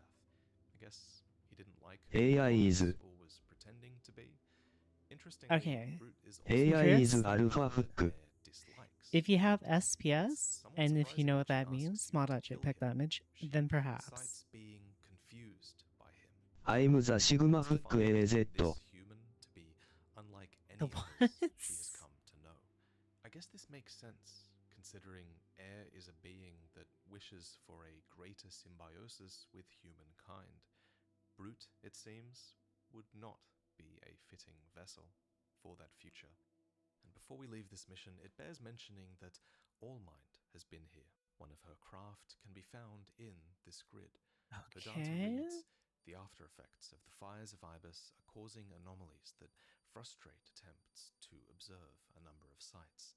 The central ice field is dotted with many. I'm agreed sectors to of Google blind spots Fooker. Ivy or Gendo. that cannot You be know, I was observed by the concerned that it was like some CA kind of really key bad to slang, exploit these. so I We'll actually surely find the first Googled it watchpoint myself. there. So Allmind is We are or safe. was searching for watch points. Perhaps this was recorded around the time when she was searching for a wave mutation. In her next mission, Allmind comments that a couple of surges followed the one you triggered at Watchpoint Delta. It's even shown that one eventually occurred here at Baus Arsenal number 2. But Twitch won't let you put that in a title of a clip of your Pepe Raft. Yeah, it's weird. Align with her goals as they free the coral from underground to eventually converge in the central Fuck ice. you, fuck me. There's a problem, and it's that the corporations have Crump arrive. the coral from. Hi, hello, hey, how's To it Allmind, going? this coral is effectively already lost. In this mission, she embodies the sentiment of, if I can't have it, no one can. And Arquebus are truly confused as to who would risk destroying such a precious resource. The Liberation Front? The Rubiconists wouldn't risk burning the coral. Who's behind this? It does not please us to lose the orphaned coral, but when the release project succeeds, their sacrifice will be rewarded. Here, Allmind almost gets credit. I can't beat the first boss of Star Wars Jedi Survivor, so I'm taking a tactical retreat. Go chill. Life, which is to say, it's only useful if it aligns with her goals. If it doesn't, it's better off being destroyed. In a way, Air is kind of the same. She too doesn't love the idea of burning the coral, but she'll still boot up a coral generator and fire coral weapons if they mean securing a better future for the coral. For them, the ends justify the means, and it's more about the greater good. That said, Allmind is definitely a lot more ruthless than Air. At least Air succeeds in having a human element, unlike Kate Markson over here. In the next mission, Air tasks you with extracting historical information from the Engebret tunnel. Engebret, or Engebre, I believe roughly translates to narrow and bright. @ マポクアウドザファーストボス。ヨーレゴナストラグルレーターゼン。So who are the three focus on stream? It can be anyone. I'm just real sleepy. A player is someone who is often playful. Fook is someone who is fluky, shares many characters as a player, but a Fook wouldn't necessarily cheat on someone. Well, that's good in its own way. The first boss, you're gonna struggle it. I'm just real sleepy. Me too, I'm a little bit tired. I drove all day. It has kind of burnt me out. I read in the parts list, and that's Coral Swarm Intelligence. The Rubicon Research Institute weaponized Coral's swarm intelligence and used it to create weapons like the Coral Missile Launcher, which uses Coral to track enemies and detonate, so maybe something similar is happening here. Weapons like the Coral Launcher are just some of the Institute's questionable experiments. Also, I haven't used a controller since the last game. Questionable experiments was the C-pulse sensory augmentation of human subjects, mentioned in a data log down here. Another old research institute, I see. This is about the first augmented humans. The same coral technology. You haven't used the controller? You need to feed Alpha Fooker now. I wasn't fed yesterday either. It was so sad. Well, a little bit, if I remember correctly. But I was also playing a プ variety レー of ト games. ゲームヘルドバックバイパフォーマンスイシューズ。 Will it all be worth it if you can move things towards a better future for humans? It's so crazy to me that Elden Ring Better released to burn it all away. and there were no issues at all. Like little to no issues. You're given the task to defend a corporate base against a You didn't even have the sub counter visible last stream I omega yo. Oh, that's true. Stop reminding me. C4621. We're not here to take back the Raven name. However, Oh? we will see if you can do it justice. Yeah, I already crashed once, LMAO. has a long history in the Armored Core franchise. Previously, it was the name for all mercenaries, no matter who they worked for or why. And in Armored Core 6, being a Raven means something slightly different, but it still harkens back to that age of independent mercenaries and their operators. A Raven is a symbol of I remind you of how you streamed muted for some hours while playing AC6I omega yo. I can't believe that happened. I forgot about that. Embody the one thing at the heart of any independent mercenary,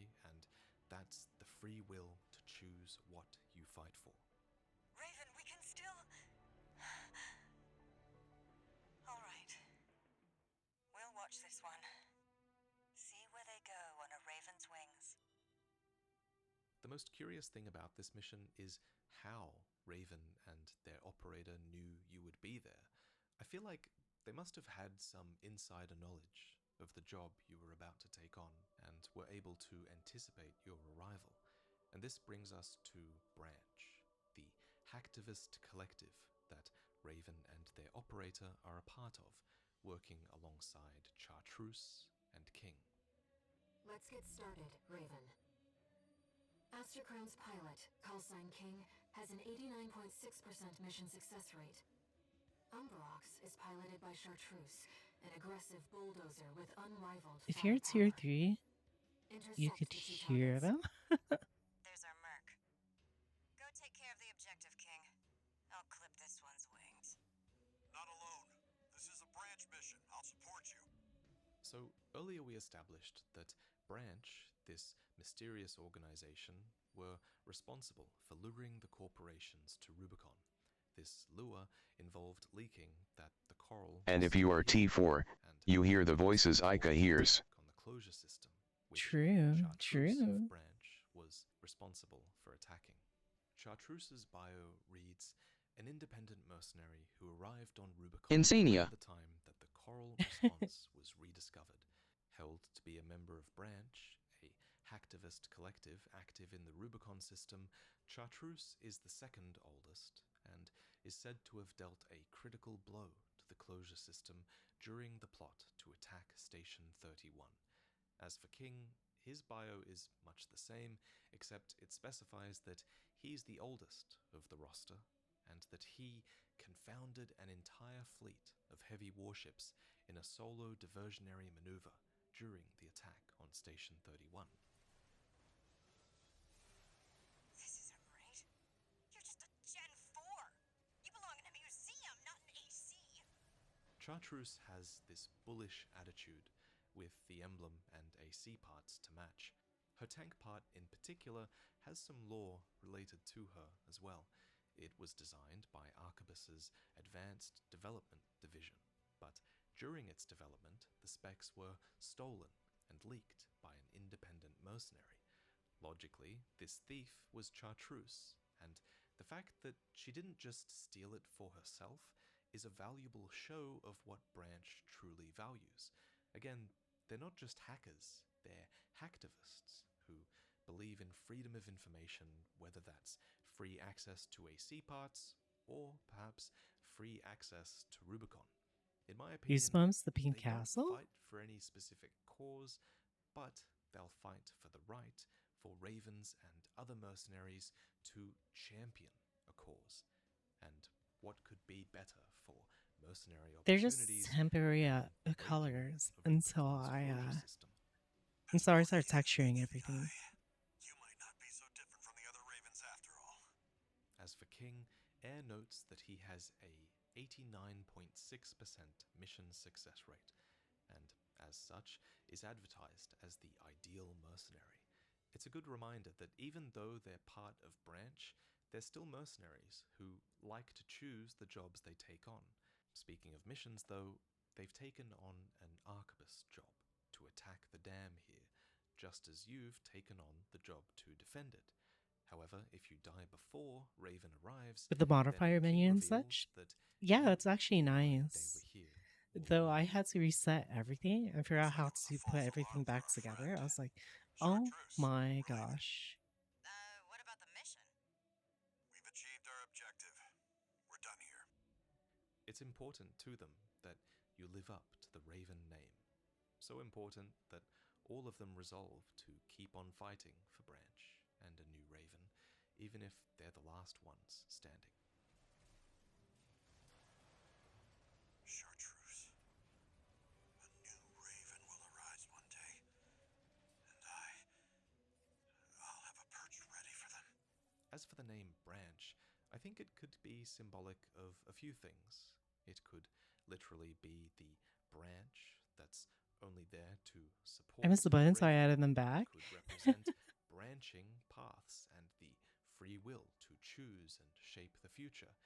It could even be a branch of another organization, like overseer, perhaps?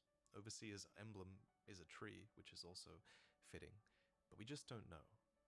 But I could imagine there being a sequel to Armored Core 6 that would take place after we've earned our renown as a Raven, and in this sequel I could definitely see Branch playing a bigger role.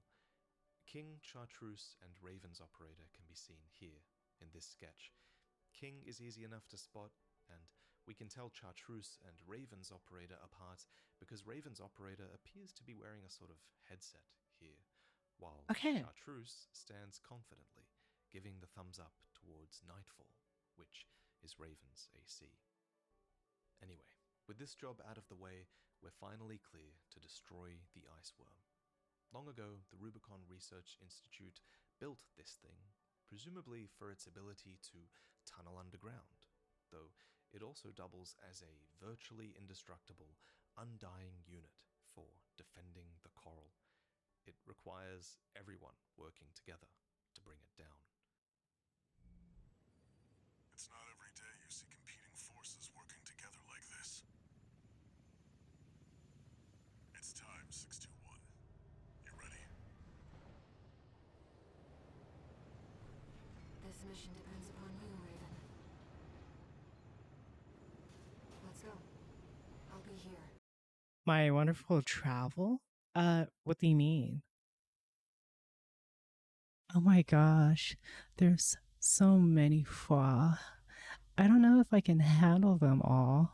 Oh, hi, Connor. I hope you had a good stream. Don't forget to give me the floor plan layout that you want. Okay? Thank you. Thank you again. SUS. SES? What do you mean? Yeah, I'm gonna work on it now? Okay. But yeah, travels? I didn't go traveling. At least not to my knowledge. The Kill the Worm mission was SO hike. It was so good, I agree. What you planning to do on the floor? Activating combat mode. Commence mission. Michigan will take command. What am I planning to do on the floor? Suck your mom. Small.jpg.image, sorry. It's time to die. Act like a professional outfit and you might live.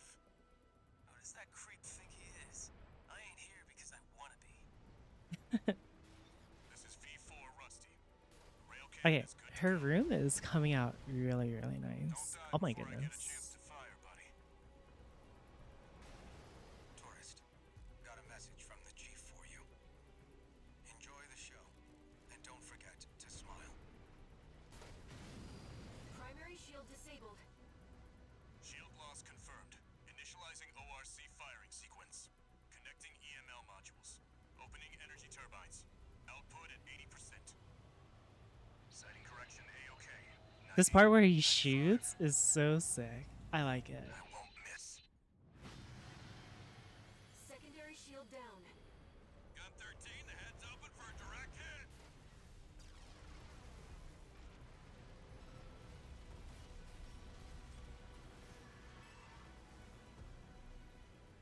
That freak actually did it. Did what? The bare minimum. This is just the first hurdle. The target's deployed drones, tourist. I'll handle them.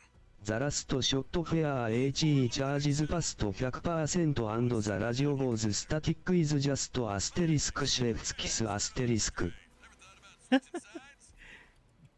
is an honor to be praised by the Red Guns hell on 4 legs. But I'll pass. You won't get rid of me that easily.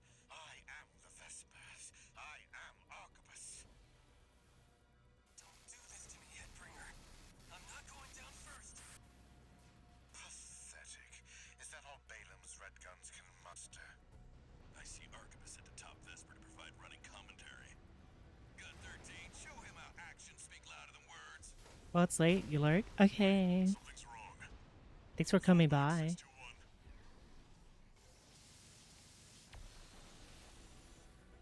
What? We've underestimated this beast. My AC's compromised. What's wrong?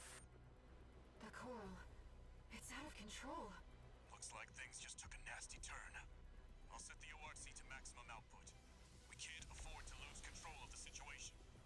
This next shot'll be my last. Here it is. Here it Not is. through yet. Its primary shield is getting stronger. I'm out, tourist. You're on your own now. Withdraw. Stay cool, buddy. Primary shield down. Good work, buddy. All EML modules connected. Energy turbines at full capacity. Output at 80, 90. All emergency valves closed. Disabling limiter. 100, 110, 115. Rail cannon at maximum output. There it is. There it is. All or nothing.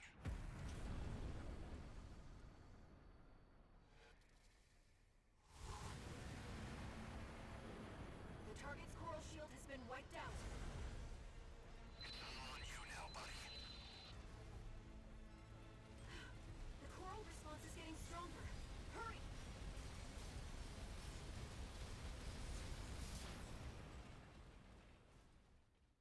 Is it over? Get clear, it's gonna blow!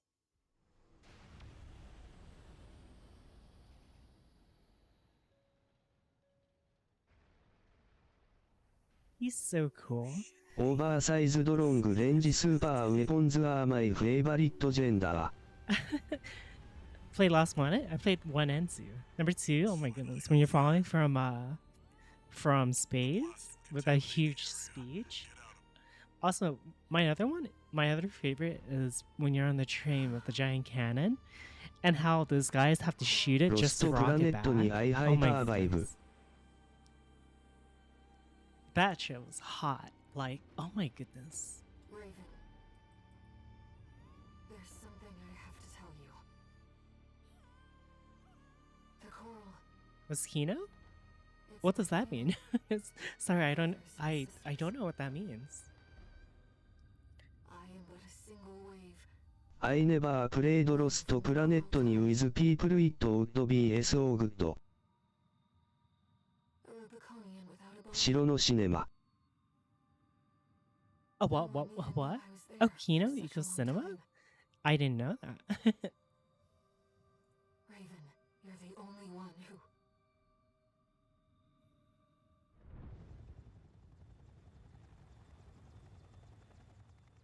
Think it's German. 621. Things are going to get busy. You did good. Oh, thanks, Walter. In their negotiations with Arquebus for this mission, Balaam foolishly opt for the glory of putting down the ice worm, with 621 as their mascot. In exchange, they allowed Arquebus to augment their strength with the PCA's own warship fleet. Now, with the PCA's greatest asset gone, the war for the coral reignites. And while Balaam was the one forging ahead into Watchpoint Alpha, I don't know if you are watching Kaiju no 8 but a lady uses a super weapon like that and it's hype AF. Oh, I've never seen that. People use it basically means base. Oh. You'll be going down deep, and there's no I don't like guarantee you'll this. come back. Still, you're the only one who can do this. I'm counting on you to reach the coral. Oh, this mission? This mission was insane. Watchpoint It's fucking Alpha. out. My brothers and sisters. They're deep inside. the first depth of Watchpoint Alpha has you progress past the energy weapon platform called the Nepenthes. Its namesake is the infamous pitcher plant that Karen I loved so much about it. The VS, mechs, the grappling hook, and the variety of aliens. So much to love. half of Balaam's forces to ash. I feel like it's even possible that Balaam intentionally progressed past the Nepenthes without destroying it, leaving it intact to fire at their pursuers, which is Arquebus. But then you come along. I do want to watch Kaiju number 8 though.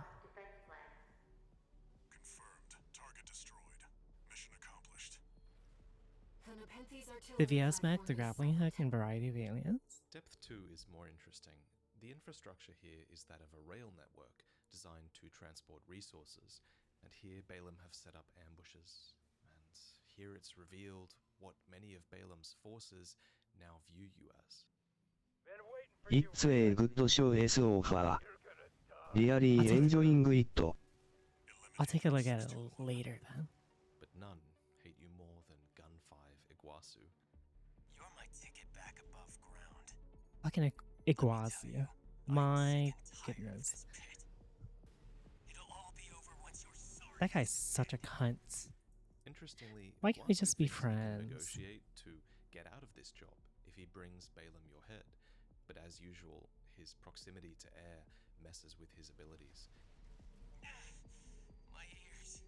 Not now. That quack messed me up. Learn some new tricks, huh? Iguazu is such a fucking sore baby loser. It's amazing. In reality, 621 is just emotionally detached because of their own augmentation damage. Nevertheless, your lack of response triggers Iguazu's own paranoia and sends him spiraling. This isn't over. Next time, I swear In New Game Plus, Iguazu confronts his own shortcomings, sending a higher-ranked assassin after you instead. You must be Raven. Yes, you do seem rather extraordinary. I see why poor Iguazu couldn't beat you. Why he abandoned his red gun pride and succumbed to his frustrations. What a pity. You shouldn't have been so hard on the poor lad. This AC pilot is Cold Call, named after his habit of unsolicited visits.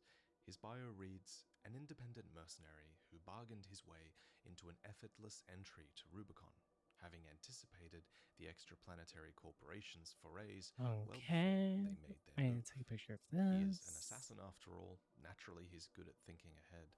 A specialist in corporate wet work, Cold Call removes undesirable elements on behalf of those who do not wish to be seen getting their hands dirty.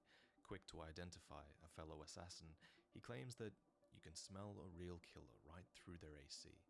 Indeed, Cold Call does have an extraordinary ability to suss you out. Of course. Gen 4 augmentation, I presume. Mixed with something else, I see. How poor Iguazu must have feared it. Hello all 3 slash. Hi, hello. This Hey, is how's it an going? STV sketch that looks like it could depict Cold Call. The artist notes read, "Caught a 3 killer, slash. killers on the prowl. I To sneak in a sketch without being noticed. The fool won't pay back what he owes," one said. I've your If you box. had to guess, the fool they're referring to would be Nosak, the AC hiding in the grid who refuses to pay his debts. The pair of feet on the floor could belong to one who tried to force Nosak to pay those debts, only for Nosak to kill them and flee. One of the hired standing killers could be the Collector, the AC pilot who was caught Wait. and killed by the doses in the grid while trying to track There's down an AC in the lava? As for the man hiding behind the desk, I didn't know that. could this actually be Nosak hiding? Or is it the artist drawing themselves in the scene? Yes, Why does it a look lava like bath. a child? Of I all the didn't even know sketches, that. I feel I'm like gonna I eat my could be sandwich getting real quick. something wrong in this one, so sound off in the comments if you have a better idea. It comes. The inevitable. Iguazu has more than a grudge against you. Nom nom He's nom. completely obsessed. We should be careful. After Iguazu, you fight the Enforcer, an AI-controlled prototype. This guy was that so the hard. PCA Oh were my developing goodness. At the time. Intruder detected in closed sector. And hi, Kazuma. Hey. Phase 3.0. And Melon. Hello. Switching to termination mode. Terminating target. Enemy analysis complete. That's the Enforcer, an AI-controlled prototype developed by the PCA. PCA's heavy reliance on AI is what helps them to maintain the closure system on the planet, ensuring that even after they're gone, the AI will remain. There's not much else to say here, except it's in this mission that Walter starts to get suspicious of you. I think he's finally starting to understand that the voice in your head might be something more. Seems like smooth sailing, 621. As if you hardly need help from me. When do you get so good at exploring? Confirmed. Enemy unit is silent. Walter should have some data on the next sector. Let's take a break for now, Raven. In Depth 3, a high-powered laser barrier is blocking the way. You sent me a To what? shut it down, Okay. you have to destroy Let me the finish my adjacent sandwich. reactor, but an AC is waiting to prevent your escape.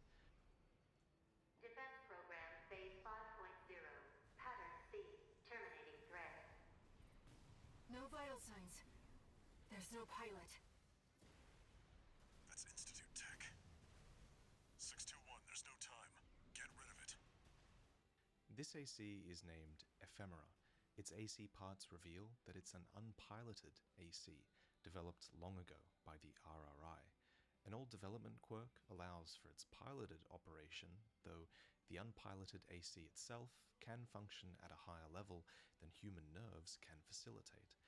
And it's these Institute ACs that Allmind finds particularly interesting, for they have a distinct focus on the biological analogies between humanity and coral. The ACs enable the two to complement each other and evolve in symbiotic harmony. A fascinating approach, she says. And while we're on this topic, we can also use Allmind's analysis to compare corporate ACs and Rubiconian ACs. As for the extraplanetary corporations, for example, they believe humanity to be powerless against its environment. Thus, they maximize the power of their ACs to subjugate their surroundings.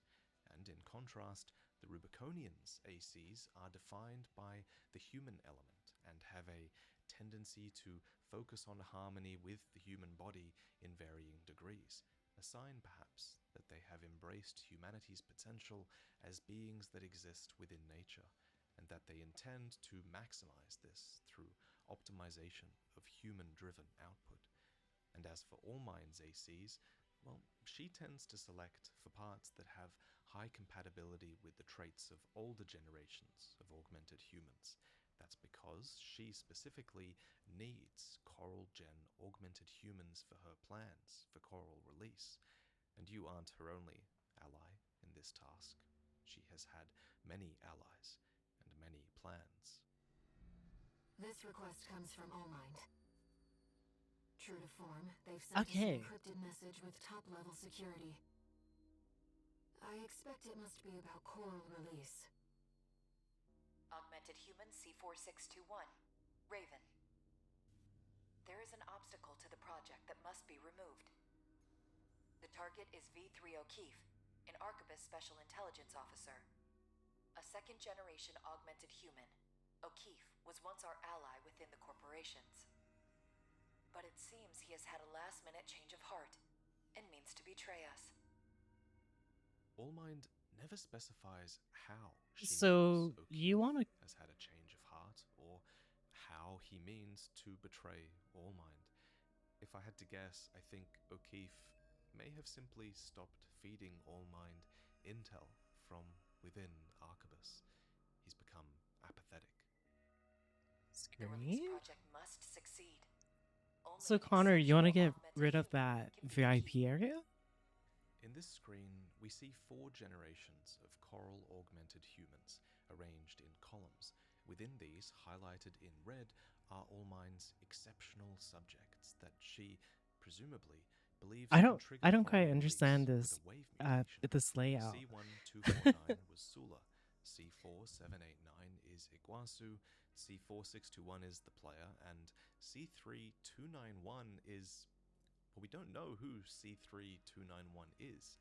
You'd think it would be O'Keefe, but Allmind just specified that he's a second-generation augmented human, and C3291 Yeah, you know is what? a third gen. So, okay, what about Dolmayan? Well, it's possible it could be Dolmayan. Dolmayan also communicated with a wave mutation, though his communication was enabled by dosing, and it's never mentioned I whether need some he was an clarification augmented on human this. at all. It could be the original Raven as well, it could be Rusty, I guess, but at this point I'm speculating so hard that it's easier to just admit we don't know. We don't know I can't who really this do anything else, chat, one is. I don't think it's because possible to know. I need to wait for the person to respond to for additional feedback, if that makes sense.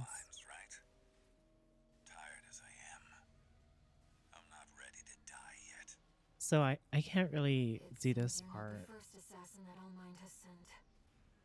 But you can be the last. Be careful, Raven. O'Keefe's bio reads, O'Keefe is originally a member of an older generation of augmented humans, and during the Island 4 disturbance, he worked as an agent carrying out espionage activities. He was later headhunted by Arquebus's information department and agreed to sign up on the condition that they provided him with Generation 9 augmentation surgery to counteract the coral burn-in on his brain. This last part confirms that reversing the burn-in effects of coral augmentation is indeed possible, which is good news for 621. Unfortunately for O'Keefe, however, it doesn't seem to have done much to improve his state of mind. His emblem and AC name is a good reflection of his self, barren flower, once full of life, now wilted. Life on Rubicon sure does suck, huh? Don't tell me you like it here. But even in his despair, he's identified that his despair is still human, a far cry from whatever coral release would bring, possibilities that mankind cannot even begin to comprehend. You don't even know what you're doing, do you? Let me tell you something, Allmind ain't worth it. You think you want coral release, but you don't. Shovel down your bland rations. Slurp your coffee-flavored sludge. Sure, it sucks, but that's being human. Speaking of coffee, the artist STV comments that one of these Vespers offered him a cup of coffee or something like it. So if I had to guess, O'Keefe would be this man here, with a buddy by his side, someone good-natured, trying to cheer him up. So this buddy would likely be Rusty. Rusty. He's so cool. See you on the other side. Rusty. This last line is very curious. At this point in the story, Rusty isn't dead. You've actually yet to face him in the upcoming Depths mission. So why does O'Keefe say, see you on the other side? It could be that O'Keefe meant this in the sense that Rusty will inevitably die eventually and that O'Keefe will see him then. Or this line could be more ominous, and O'Keefe might know that Allmind is coming for Rusty. Allmind does have a data log that refers to Rusty's new AC and It's appearing how cool Rusty is. so who knows? O'Keefe Yeah. might have even been tasked He's just with the killing coolest Rusty, cat in the and litter perhaps box. this is what caused him to turn away from Allmind, and as we find out later, Allmind Salute. is most likely the character who gets to Rusty in this timeline, so it's possible that she kills Rusty and O'Keefe knew this, but this is all just speculation. V3 O'Keefe. He may seem like a pessimist, but he lives for the way things are. A life that can't coexist with what we want. This is a very dark take from Air. An uncountable number of O'Keefes exist within this universe, and Coral Release will thrust that uncountable number of people into, assumedly, what is an sort of eldritch, unknowable state of contact with the coral. At least O'Keefe died while he was still human. The war fatigue of other Vespers, like O'Keefe, is something that the RLF mention in their next mission, which is to ambush the Vespers V8 Pater and V5 Hawkins. To this end, Middle Flatwell, the de facto leader of the RLF, accompanies you. We know that Flatwell holds sway over a contact within Arquebus, so it's possible that contacts like these are how he lures these two Vespers into an ambush. What could this emergency call from V2 be about, sir? That's just Snail being Snail, my boy. He loves to send his minions running. Sir, there'll be trouble if he hears that kind of talk. Those were our 2 numbered Vespers. Ready when you are, Raven. Ambush! Peter, what's your status? Superficial damage. No abnormalities. Good. Open fire. That was a clever ruse, wasn't it, Peter? Wouldn't have been the first time Snail sent us running at a moment's notice. We took the bait hook, line, and sinker, sir. If I had to guess, Peter is shown here in the STV sketch for the Vespers alongside Hawkins, mostly by the process of elimination. In terms of ACs though, Hawkins is the one in the quadruped AC. His bio reads, like Swinburne, Hawkins is a member of Generation 7 and has lost a great many colleagues and subordinates to the progress of science in revolutionizing the surgery. However, he has reached a certain peace with their sacrifices, knowing that his generation of surgery is far safer than those of the past, free of the loss of humanity inflicted on the coral technology generations or the grisly accidents of the interim generations. For a while, I'd been wondering why there is never a mention of any augmented humans from generations 5 and 6, and Hawkins' bio explains why. These were interim generations. This was the period where augmentation was being pivoted away from using coral. How goes the ant genocide? That few, if any, survived these processes. They're all pretty dead so far. I haven't had any issues. Used coral pulse augmentation. Generations 5 and 6 attempted to substitute the coral's effects with something else. Thank you for asking. And by Generation 7 and beyond, they had achieved that substitution effect. The most modern form of augmentation is Generation 10, of which Peter is a product. Peter pilots the reverse joint in this mission. His bio reads, a product of Generation 10. The latest and currently practiced form of augmentation surgery, Peter represents the culmination of efforts to preserve the patient's humanity through coral replacement technology. You'd think that as one of the most modern augmented humans, Why is Peter it said might like be higher in that? the ranks, Peter. but instead it's commonly the opposite. If you're a modern gen augmented human, that means you've probably had less time to stick around and climb in their ranks. Peter's bio goes on to read, at times his noticeably unreserved remarks hint at an underlying lack of empathy. One might assume this to be a side effect of the surgery, but this trait has in fact been with him since long before his augmentation. Wanna join the Vespers? V5 Hawkins down. No! V5, come in!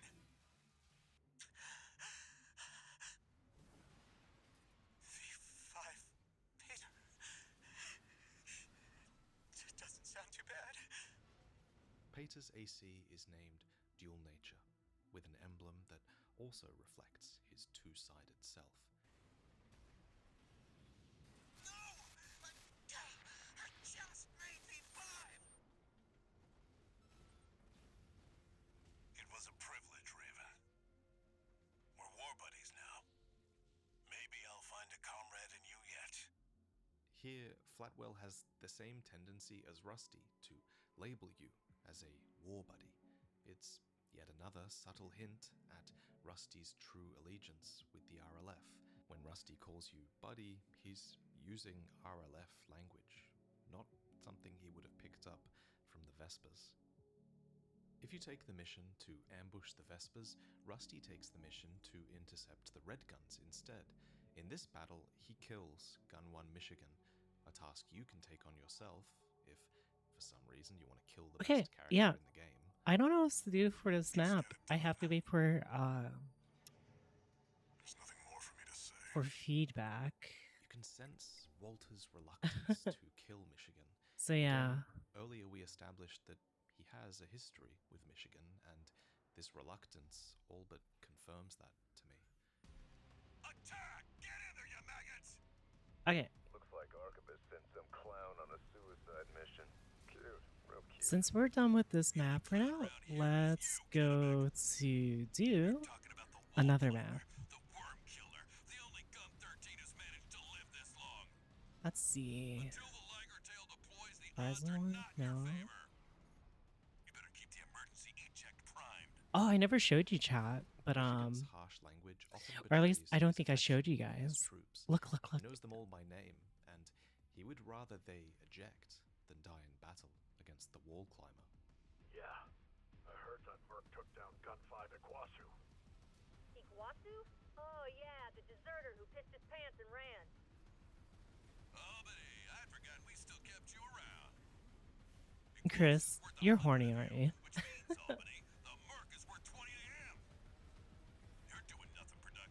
Look at the chat. Look. Whoa. Whoa.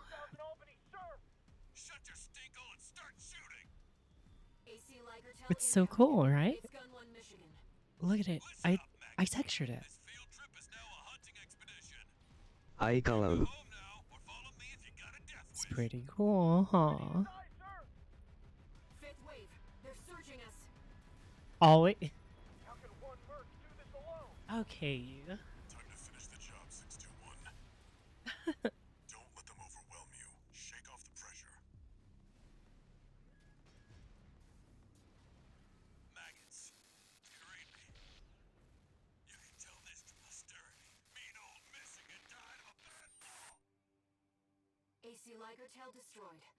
Gun 1 Michigan down. It's over. Didn't think I'd see the end of the Red Guns. You did your job, 621. Michigan knew the score. Balam's withdrawn from Rubicon. The politicians will be fighting their war now. Again, I kind of wish we knew what off-planet conflicts looked like. Is Balam HQ facing consequences from the PCA for their intrusion into Rubicon? It's hard to say. 621. We're picking up where we left off. Now that you've dealt with the laser barrier, we can explore deeper underground. At this depth, we find mealworms, creatures Is that armored core? Rubiconians used to breed for food, as they can subsist Yes, sir. on coral. It's a whole lore rundown. I enjoy it. From this middle point, the mealworms could likely be transported underground or further down to the city below. And it's in this depth that we find a comms record titled Message for Uncle. This MT is carrying a message referencing Steel Haze Ortus, the secret RLF project that is a collaboration between Baus, Sorry, I'm Hydra's 20 drive. It reads, Oh, you're good. You're good. to Uncle. Furlong agreed to I am provide so. technological I spent like assistance. 3 hours So this driving as fallen well, so MT I'm tired has the too. intel that Oh my Furlong have goodness. agreed to help create Steel Haze Ortus for the RLF, and I'm like they so were desperate tired. to get this intel to Fladwell. Interestingly, Furlong only agreed to provide technological assistance after the mission where we, or Rusty, kill Michigan and force Balam to withdraw. Michigan had Honestly, many I'll former visit this comrades map at again Furlong, later and because I posted need a to finish bounty the on his own the head menu to system Balam's first. bounty board, with the stipulation that half of the reward money was to be distributed among his former comrades. Because So I speculate that Rusty might have been counting on Furlong to support the RLF once Balam was out of reach all along. The log goes on to read, now the new model can finally be completed. Fladwell has to know before those two destroy each other. Raven, I'm reading something behind us, and it's getting closer. Yeah, I'm gonna revisit this later. I'm gonna do something just different. I haven't played Armor's Core since number 2. You should try Armored Core 6. It's so good. And the higher-ups wouldn't miss an opportunity to kill two birds with one stone. Hate to say it, but Rubicon still needs me. So, Hi, hello. Ie only played for answer 5 and 6. On the surface, Rusty fights you here to maintain his cover with Arquebus. I don't want to dance to their tune, but this time, I don't have any other choice. I'm coming, buddy.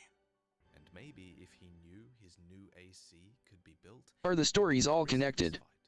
But in truth, it's probably doesn't always look like going it. to clash with you no matter what.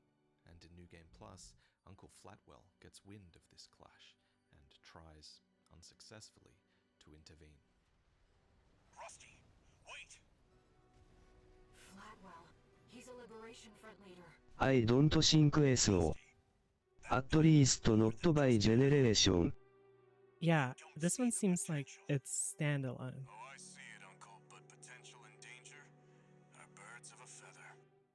You represent something dangerous to Rusty and Rubicon, and that's power Okay, without let me purpose. switch my scene real quick, chat. So IR doesn't matter if I skip. Middle Flatwell arrived this fight with half health. I was thinking Not perhaps really. he attempted to ambush the two Vespers alone and then flew here as soon as he could. A relative semen is the best. Hey! Thank you for 28 years. I greatly appreciate it. エアトリはゲッパーエアシェエクスパールライター。 And that's not the only thing that makes you a threat. Something's changed since last time. So this is the menu system I've been working on. In chat, it's almost done. I worked on it a few, like, a night ago. But this isn't over yet. But yeah, look, it's so cool. Find your purpose. Then we'll Look at this. Watch, watch, watch, watch. Whoop, whoop. Disable. We've lost all Enable. signs of steel Whoop, haze. whoop. Whoa. Whoa, whoa. How I'm cool is picking up that? a major choral response coming from the bottom of the pit. Can enable, disable all of it. Ooh. How cool, how cool. Let's It's pretty keep cool, moving, huh? Raven. A city from before the fires of I forgot how to Ice. make a menu, or not a menu system, a timer. Institute City. Of course. No wonder we couldn't find it. How do I make a timer? SO クール I'm freezing BRRRRRR. It was here that Are you Professor now? Nagai Chat, worked I'm a with his little bit two tired. Oh my assistants, goodness. uncovering I'm not gonna lie. mysteries of Coral.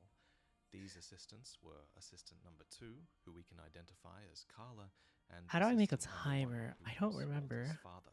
As noted Samples. by Professor Nagai, Minimap. Walter's father was utterly consumed by his research. Almost 3 hours SO sounds about right. For a breakdown. Sounds about right. Coral I wouldn't be research tired normally, but eventually drove Walter's father completely mad. it's because of the drive. There once was a scientist. He abandoned his family to delve into the secrets of Coral. Timer cube. Yielded a carnival of horrors. Augmentation Then sleep. One curious thing about these logs are that they do briefly mention Walter's Sleep? mother, I don't know, though yeah. only briefly, with Nagai stating that our research has robbed him of his mother. Considering the carnival of horrors and augmentation surgeries that Walter's father was pursuing, Where is I this wonder if Walter's mother became timer? one of the earliest subjects of experimentation and died as a result. Though of course this is just speculation. There we go. At any rate, with all these sins of the Institute on Nagai's shoulders, it's little wonder that he So decided that's to the remain timer I behind, need. sacrificing himself to record the fires of Ibis in his last moments. 相変ずへコンプレックスへとシンプルクリエイチャー。Is something we loot She's easily satisfied. However, her actions contradict her words. of Nagai himself, a man who True, Walter true. admires. But there was another scientist. He took his colleagues' sins upon himself and set it all ablaze. Died with no regrets. Event name. There's a lesson in this story. Once something's alive, it doesn't die easy. 621. Story time's over. It's time for work. We're done with the corporations. Wipe out the Arquebus AC squad. Okay, I see how this works now. Thanks to their coral generators, the Institute machines still function, left intact Open by the scene. DCA to help defend the coral. That machine has run on stable energy for half a century. Perhaps it should be no surprise that humanity so desires coral. These Institute relics are such pests. That's the Arquebus AC squad. Isn't that one with the red guns? This is Wu Huahai, formerly Gun 3 of the Red Guns. His bio reads, "A born con artist, no scheme was too underhanded for Wu Huahai during his days as a criminal mastermind, and exploitation of others was a byword for opportunity. However, his illicit feng shui pharmacy operation was a fatal overstep, imperiling the health of Balaam's economic sphere and leading to widespread disease." If you recall, Gun 4 Volta's bio has a line about him learning business from Wu Huahai. They might even be talking here in the sketch. Or perhaps this is Gun 6 Red and Wu Huahai. So I need to make a being timer. shaken. It's unclear. Anyway, back to the Timer. bio. It was Niall, now the deputy commander of the Red Guns, who ultimately shut Wu Huahai down. This suggests that Timer Niall shut track. down Wu Huahai back when Niall was I want to get paid to make short bios on characters that barely get introduced and then murdered within minutes of encountering them. Just want to make sure if you have any scroll bars, please see this. Must be in your character moves. It seems that even though Wu Huahai was a criminal, Disable all his arrest navigation was scroll bar turned menu. to his own advantage, at least. Yo, Raven, the independent mercenary. Navigation scroll bar menu? Decided to ignore Arquebus's orders, did you? Aw. Now that Balaam is out of the That's picture, scroll bar menu. Gun 3 has joined forces with Arquebus, turning things to his own advantage once again. Where? Where do I find it? Sinking ship, but Arquebus's star is on the rise. And me, I'll be well rewarded when I bring them your head on a silver platter. Yes, I smell opportunity. Huahai fights alongside V6 Maeterlinck, 6th squad leader of the Vespers. Also, the stories Maeterlinck is a interconnect. product of Generation 8, which was So I wouldn't hacked to necessarily advance say the that. process to the point of rendering all Navigation previous is scroll generations bar obsolete, menu. bringing about a new age. What does that mean? Unfailingly loyal to Arquebus, Navigation she has a scroll bar reliable track menu. record in the field, and her conduct during I missions don't know. has established her as a risk-averse problem solver. V2 Snail, come in. The Raven has landed. Request No, I definitely have a scroll bar. This is a scroll bar right here. If you have a scroll bar object, Not just because it's in the menu at the she's top their only right. female pilot, but because she's following closely in the leader's footsteps, Snail, who is It is in a menu to the right. Menu to the right. Swinburne here, another of his adjutants. Maeterlinck was unfailingly loyal to Snail and Arquebus, but in this moment that loyalty is not returned, and she goes out fretting about the risk of the situation without hearing a single word from Snail. This is too risky. Commander, V2 Snail, please come in. This is Maeterlinck, requesting backup. Secure the area, 621. Please, Snail, come in. The Vespers left her for dead. That wasn't pretty. The credit shall be It's already set to none. a fabulous opportunity. It moves with you. Oh, okay, okay. Oh, you mean this right here? Yeah.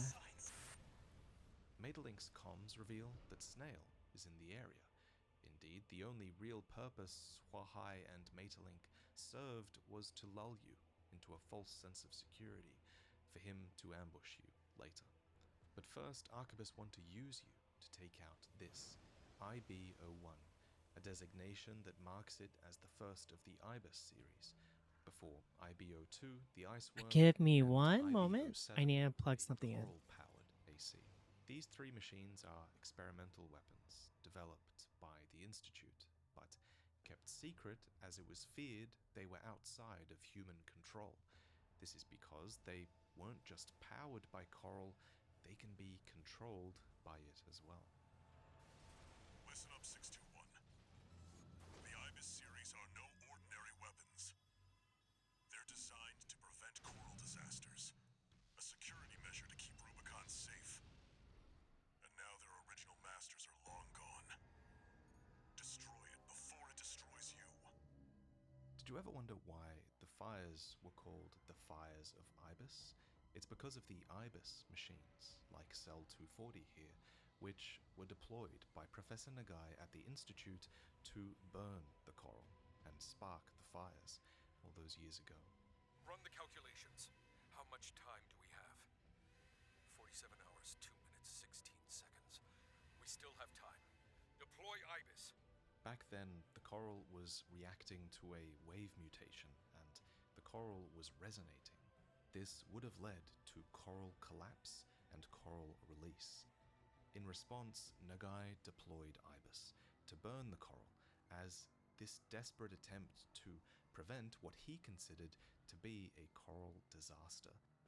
In the eyes of Professor Nagai, burning the stars themselves would be preferable to whatever disaster coral release would bring. And so some of the Ibis series, we don't know exactly which, were deployed towards this, the surging tower in the backdrop of your fight, the vascular plant. It's the single biggest structure on all of Rubicon, which once stood so tall that it scraped the edge of space itself. This is perhaps why the NGI 001 boosters of the Institute say they make allowances for オーライトギャング、ハイカイズアウェイ。Get on your hands and knees and give us your best dog impression. for its defense. For nothing was more precious than this plant, because it's capable of drawing coral from all across Rubicon to itself. Yet, this huge store of coral would eventually surge, blowing the top off the vascular plant and spelling Rubicon's end at the hands of Ibis. At Hayden 56 Wajaja. Is it over, 621? The coral resonance. It's fading. The machine's resolve, inherited from its creators. Voices from the past, fading into... No! 621, move! Raven! Yeah, sounding like bad dogs I brangly. Damn it. They were once... Target neutralized. Get laughed at. Yes, yes. I left the subject alive as instructed. Only a fool would try to outfox Arquebus. I'll see that the unruly dog is punished and brought to heel. Oh, and of course, let's not forget the Hound's master either. In this timeline, Arquebus inevitably claim the vascular plant, repair it, and use it to siphon coral once more. And 621 is captured by Arquebus, as is Walter himself, forcing our handler to resort to a backup plan, which was always destined to play out. Raven? I found a message addressed to you. How about you eat this? I wouldn't dive your shrug. A friend of mine sent a request. No, this one comes from me. You know what hidden dangers lurk within the coral. The fires of Ibis should have wiped the coral out, but it survived, gathered, and it's been steadily multiplying ever since. Now the coral convergence is growing at an exponential rate. Eventually, it'll spill out from Rubicon and contaminate space itself. Space. Walter has a good point here. Coral multiplies exponentially in a vacuum, and space is a vacuum. So far, the coral has probably stayed on Rubicon because it's drawn back towards the other coral on the planet. Okay. But Overseer fears Okay, it will chat. eventually spill out from Rubicon, eventually overflow from a full planet, perhaps. Okay, chat. Okay. Okay. Igniting the fire that scorched the stars. This isn't an order. It's a legacy. My fallen friends entrusted this duty to me. Okay. Now it's my turn to hand it on. 621. Feed the fire. Let the last cinders burn. That's... I have one last job for you. Find your freedom. Somehow, probably with the hacking abilities of air on your side, you escape re-education and begin swimming towards an AC. The fact that you're clearly swimming here reinforces early theories that 621 doesn't have a functional body. They're heading towards Jailbreak, an ancient Baus AC that has been repaired by Carla's RAD engineers, who infiltrated Institute City and made field repairs while you were undergoing re-education on site. I found some coordinates in the AC systems. He's showing us the way out. Can't believe they put us on sewer duty. It's that ancient pieces of shit they're worried about. Is that an AC? Where'd it come from? That piece of Hi. Hello. Hey. Institute tech? You should avoid combat as much as possible, Raven.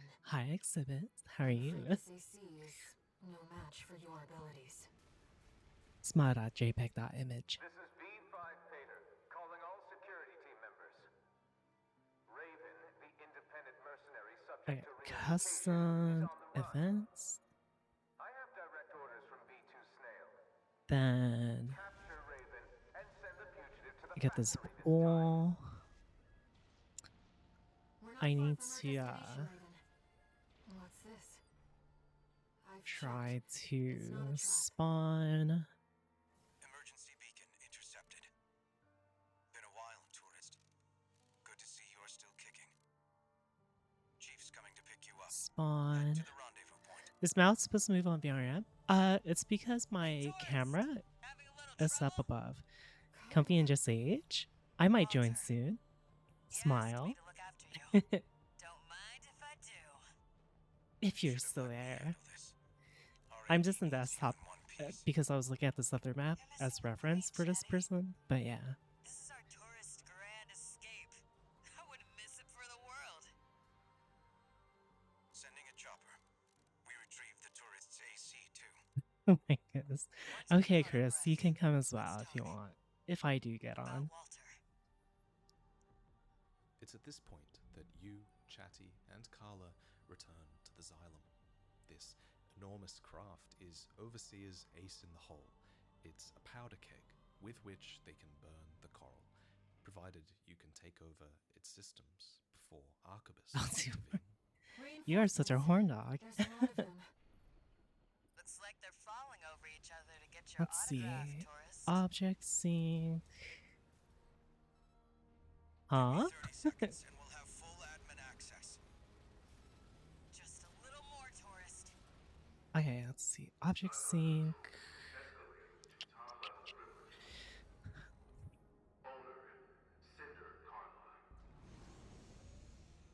Event sync. Chris being a horny little femboy again. Yeah. I'm debating redeeming an ad to punish Chris Ivier think. Oh my gosh. Someone, oh my goodness. I completely forgot. Someone made a redeem for an alert. I haven't done it yet. Who don't, I need to ask Val. When Val's back, I know one of you, oh my goodness, I forgot. One of you have an alert redeem. I did an alert. Was it you? Val keeps track of that all. But I don't, no, there was one that was recent. If yours is already did, then it's not you. But if I'd met him the thing to say. So reads the Latin text. Oh, okay, so I haven't done yours yet, right? Two people tending to the tree's branches before they grow out of control. Fittingly, though, the tree Okay, has branches. when Val's back, I'll get it done because I need to I don't know, my resub isn't up yet. And the coral in its underground veins.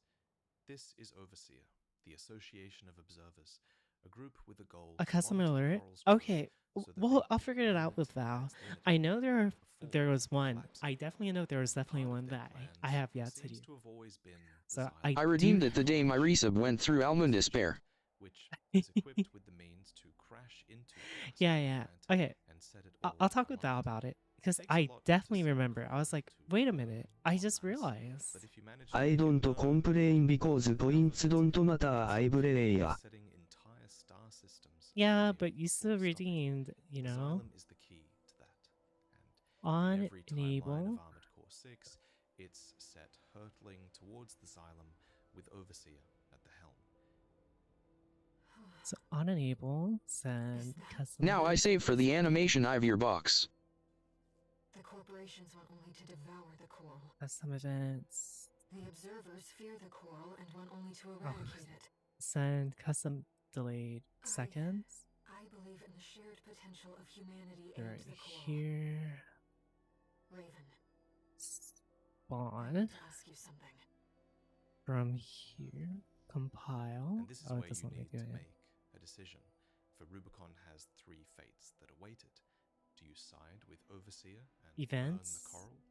Do you defend the coral and fight for a future for all Rubiconians? Or do you fight for coral release? Set Force the active. universe to accept symbiosis with the coral.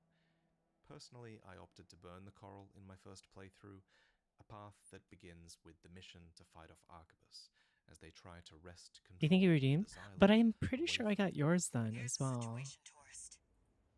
Arquebus has sent its entire force after the xylem. Disable. We're trying to fend them off, but honestly, we've got our backs to the wall right now. Then grab That's where you come in. this. Leave the grunts to Chatty and the others. I've found someone just right for you. Despawn. The ace leading the corporate force. Mine doesn't matter, I play. reads It Commander does of the matter. Vespers, Don't say an that. ace pilot who achieved an astonishing 94.7% mission success rate during Unenable. Island 4 Oh wait, this one doesn't disturbance. need So, that. like V3 On O'Keefe, disable. Freud fought in the Island 4 disturbance. Clearly, this was Send an important custom war events. in Arquebus's past, similar to what the Despawn. Jupiter War was to Balin. Okay. Freud is widely suspected to be a recipient of repeated adjustments, much like Snail. However, the real Freud is simply an ordinary human being, a man who enjoys piloting his AC and making incremental improvements on his daily sorties. Oh wait, So, I need to make Freud it is so it augmented, returns. but despite this, Objects. he pilots at a higher level Pool. than almost anyone. It's a pretty striking reveal that augmentation Return is pool. nothing compared to a man obsessed So with customizing on and return, perfecting his AC. you will Fittingly, his AC's name send is yourself Locksmith, back the perfect to the tool timer. for doing any challenge that stands in his way. So, bearing this characterization in mind, this is probably Freud here in the STV sketch, the unaugmented human standing apart from Okay. his fellow Vespers, perhaps busy analyzing a new AC part on his screen instead. You must be Raven. Never sparred with one of Walter's hounds before. This had better be worth it. Let's get So this trash out of after Mine's 7 just my seconds, Discord status with a pause, then Ika saying bitch because for some reason I enjoy how Ika adds bitch to sentences. Ivy shrug. turn to pool. always the same. Freud lives for the fight, something you're just not going to get with Smells like bitch in here. Return. I haven't Yes. seen moves like that before. Interesting. This is no time for fun and games, Freud. Our objective is to seize the xylem. You can I think Hayden has an obsession with dogs chat. V1, Freud hasn't played a part in any of our missions until now. The closest he came to being deployed was See, during despawn. the Wall Climber mission, but we took over his role there instead. So clearly, in the Wall Climber mission and here now, Oh, we don't as even well, need this. Snail is still considered to be the de facto leader of Arquebus's efforts in Rubicon, despite Snail being V2. But in truth, Freud's the one in charge, when he wants to be. Yes, Snail. Unenable, then... Now then, let's continue. I'm glad I chose your company over Snail's. You fight like a hound on the hunt. I'm thinking real quick, chat.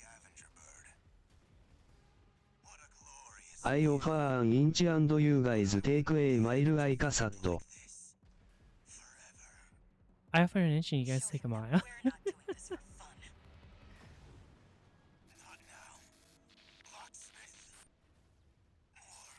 Okay, let's see. Confirmed. V1.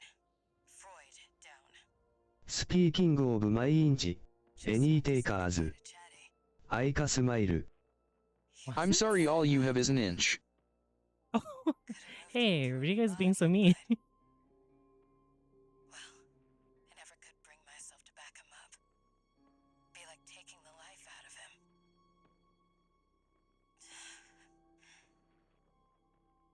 You seem like you've lost someone too.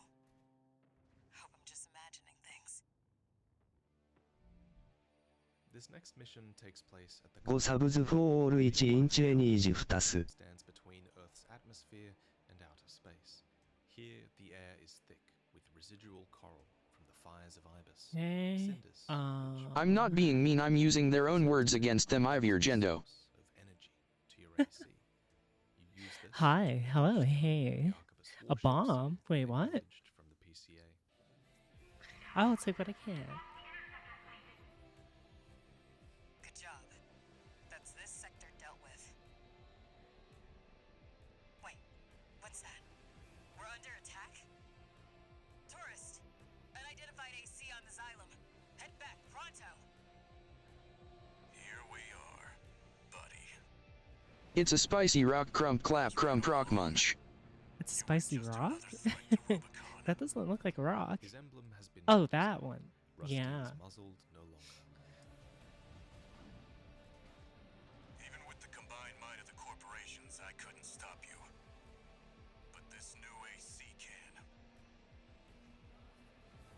Steel Haze Ortus is the culmination of secret collaboration between Baus, Elcano, Furlong, and the RLF, inspired by prototype plans stolen from Arquebus and piloted by the most talented Let's pilot see. in the AC6 universe. Transform, set, Always were at your best under pressure, position, and rotation. But this ends here and now.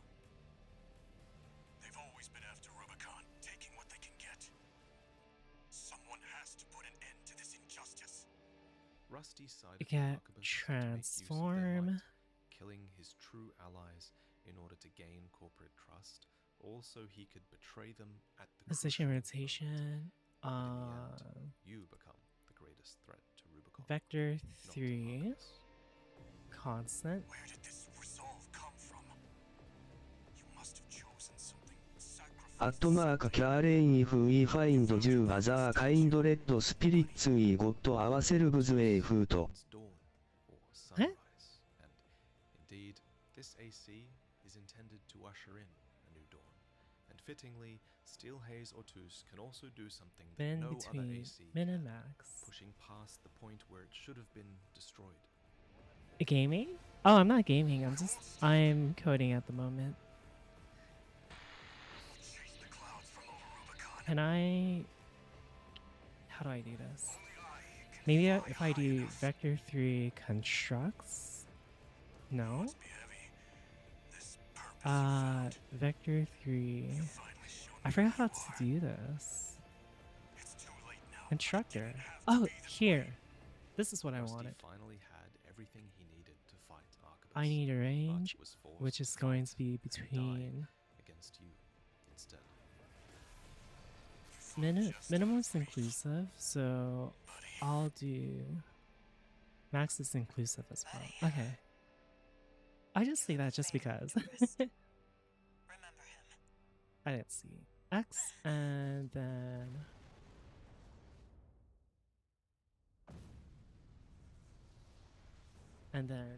Z.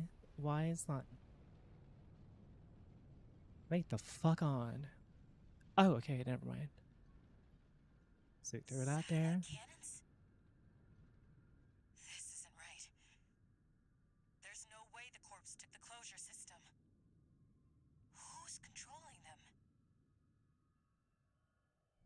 If Carla considers the closure system almost Monkas. impossible to crack, then it must be. And just what I need. What? So, the only I can't one see. who could take control this fast Minimum. is Air, a coral data conduit filled with new resolve. Spawn. Try to spawn. I was the one who fired the satellite cannons. Okay, so we'll do every 10 seconds. You've made your choice. Then I must do my duty as a Rubiconian. Okay, so I'm waiting at the closure station.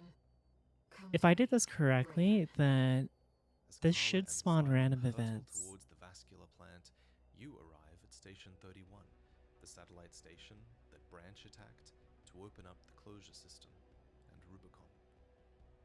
You know, for a tourist, you've got a sense of humor. Good luck out there. Raven. Question is, will it work? I know you can still see it. Oh, it doesn't work because I didn't set a poll. Voices of the coral. Paper off. And Okay. yet you turned your back on our shared potential. Look at her. She's so hot. Oh my goodness. You want to silence us forever. Where did she get the mech from, though? Right? Think about it.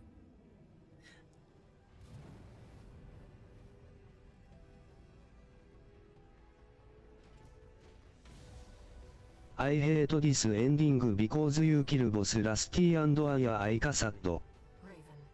I agree. It sucks. It's a sad ending. So, I don't understand. Why is this not working? And the Xylem. Carrying our shared This is supposed to be resolve on in the wings of continuous. this machine. Get time. Last timer. Symbiosis, a shared life. I saw the I can overlook genocide Oh, but that's forcing why. me to kill BA is where I draw the line. In cut dialogue, Air reveals that she's piloting Killing one B. of the IBIS series, IB-07, what she calls a human creation beyond human control, which is exactly what many at the Institute feared. Raven, you are strong, dangerous.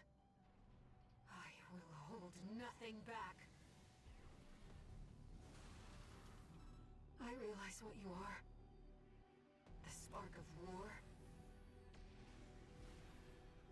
The fires that haunt Rubicon. Earlier, we established that voices exist within the coral, that even the cinders are like ghosts of the past. No, my brothers and sisters. Humanity Monkas. wants to burn it all. Everything on Rubicon. I won't let you. Your fire must die. Here, What you the work heck? towards one of the futures that Dolmayan It feared, crashed. that the coral would be Why did the reduced timer to crash? ghosts left behind on the husk of a planet with nothing left to offer. Spawn, change timer. I blame Hayden. Inclusive. Where did it crash? Spawn, get tired. You always do.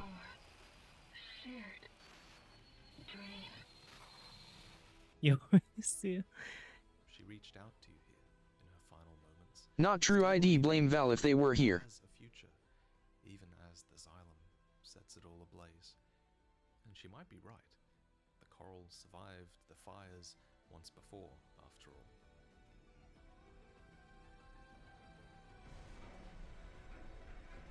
Monkas. SMH blaming someone behind their back.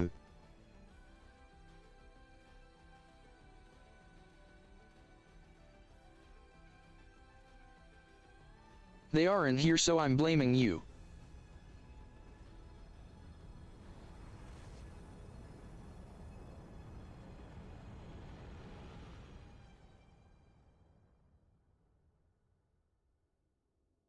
There were no winners. Look, chat, they work. Oh my goodness. When the storm of fire finally faded, only the ashes of civilization remained. Ruined and haunted. What do you mean never blame Val? Ica blames Val all the time. It's true. Anyways. Rubicon was to be a Oh, I had it looping. Oh, meanwhile, oops, sorry. who burned the stars vanished into the flames, never to be heard from again. Look. A bunch of spawners. Look. They all randomly spawn. The reason why I'm doing this is so I can make thunder and lightning. Aika does what Aika wants. She has no leash. Her willpower is too strong and unfiltered. Yeah, fuck you. I don't know what you guys are saying, but yeah. What did I say? No, I just had commands looping and spam each other, but that's it. Look at the spheres, chat. Oh my goodness. Chat, is this real? Look. It disappears. Whoosh. Look, there it is again.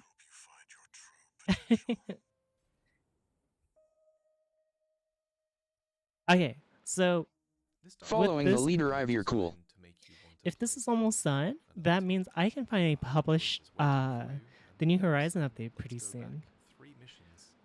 I can't believe this works. Aika is the epitome of do as I say, not as I do. Yeah, that's true. I hate her vibe. Oh shit. Contact with you. Do you hear it? But still, I want you to give me a chance. I'm not asking Walter's Hound, but Raven, the independent mercenary.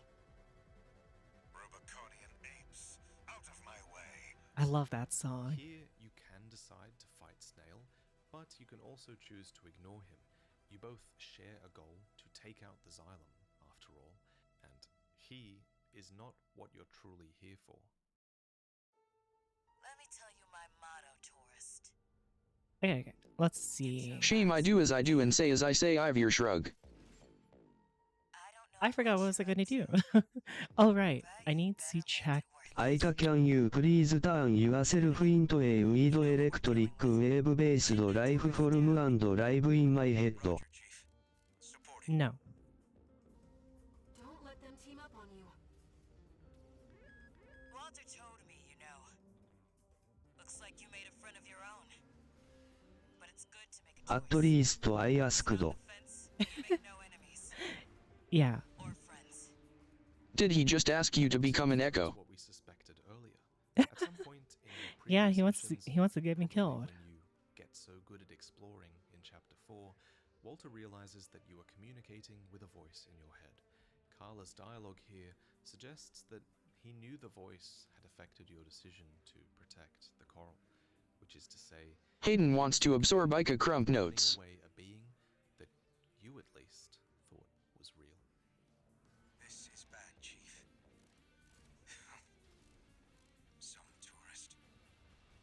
Chatty? Send custom With message. consent. I owe you one, tourist. No one's ever made him laugh before. Carla was willing Send to go us out spawn, in flames, willing to spawn. sacrifice herself in an Transform. attempt to wipe away her sins, as well as the sins of her colleagues at the Institute. For it was everyone at the Institute who unleashed the carnival of horrors that was coral experimentation. And if she was successful in burning the coral, There such Val's horrors sheath. would theoretically never be perpetrated again.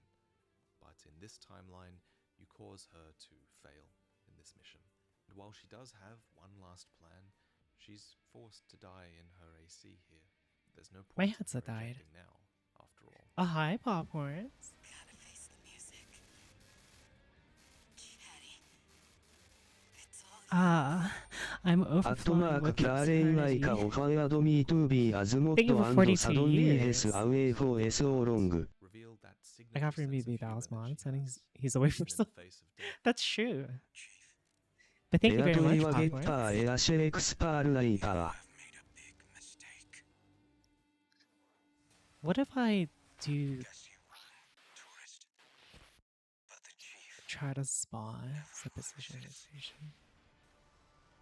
What? The Xylem's control center is locked out. Let me, Chief. Let's see. In the previous timeline, Carla refused to back up Chatty, believing that such an act would be tantamount to No. killing him. Chatty is an AI, but I Carla don't know if deemed this. him special enough I'll have to. deserve one I'll have to life test this because I actually don't know if this any is gonna human work or would not. have. However, when Carla Supposition saw you rotation. turn against them, she made that difficult decision and Okay. quote-unquote killed What time is it? Chatty, knowing his sacrifice might be necessary to secure. I'm getting tired. In chat. Midnight. Har har har. Okay, I might end stream. I want to relax and probably hit. To be H or honest, something. me being a mod changed very little. Yeah. Yeah. There's not much to it. Yeah. So yeah. Oh my goodness. Okay, I play ya. Okay, tomorrow's Not VR true, we chat. pick on you even more now. Hayden, you did this to yourself, okay? I didn't do anything. I did nothing. Okay.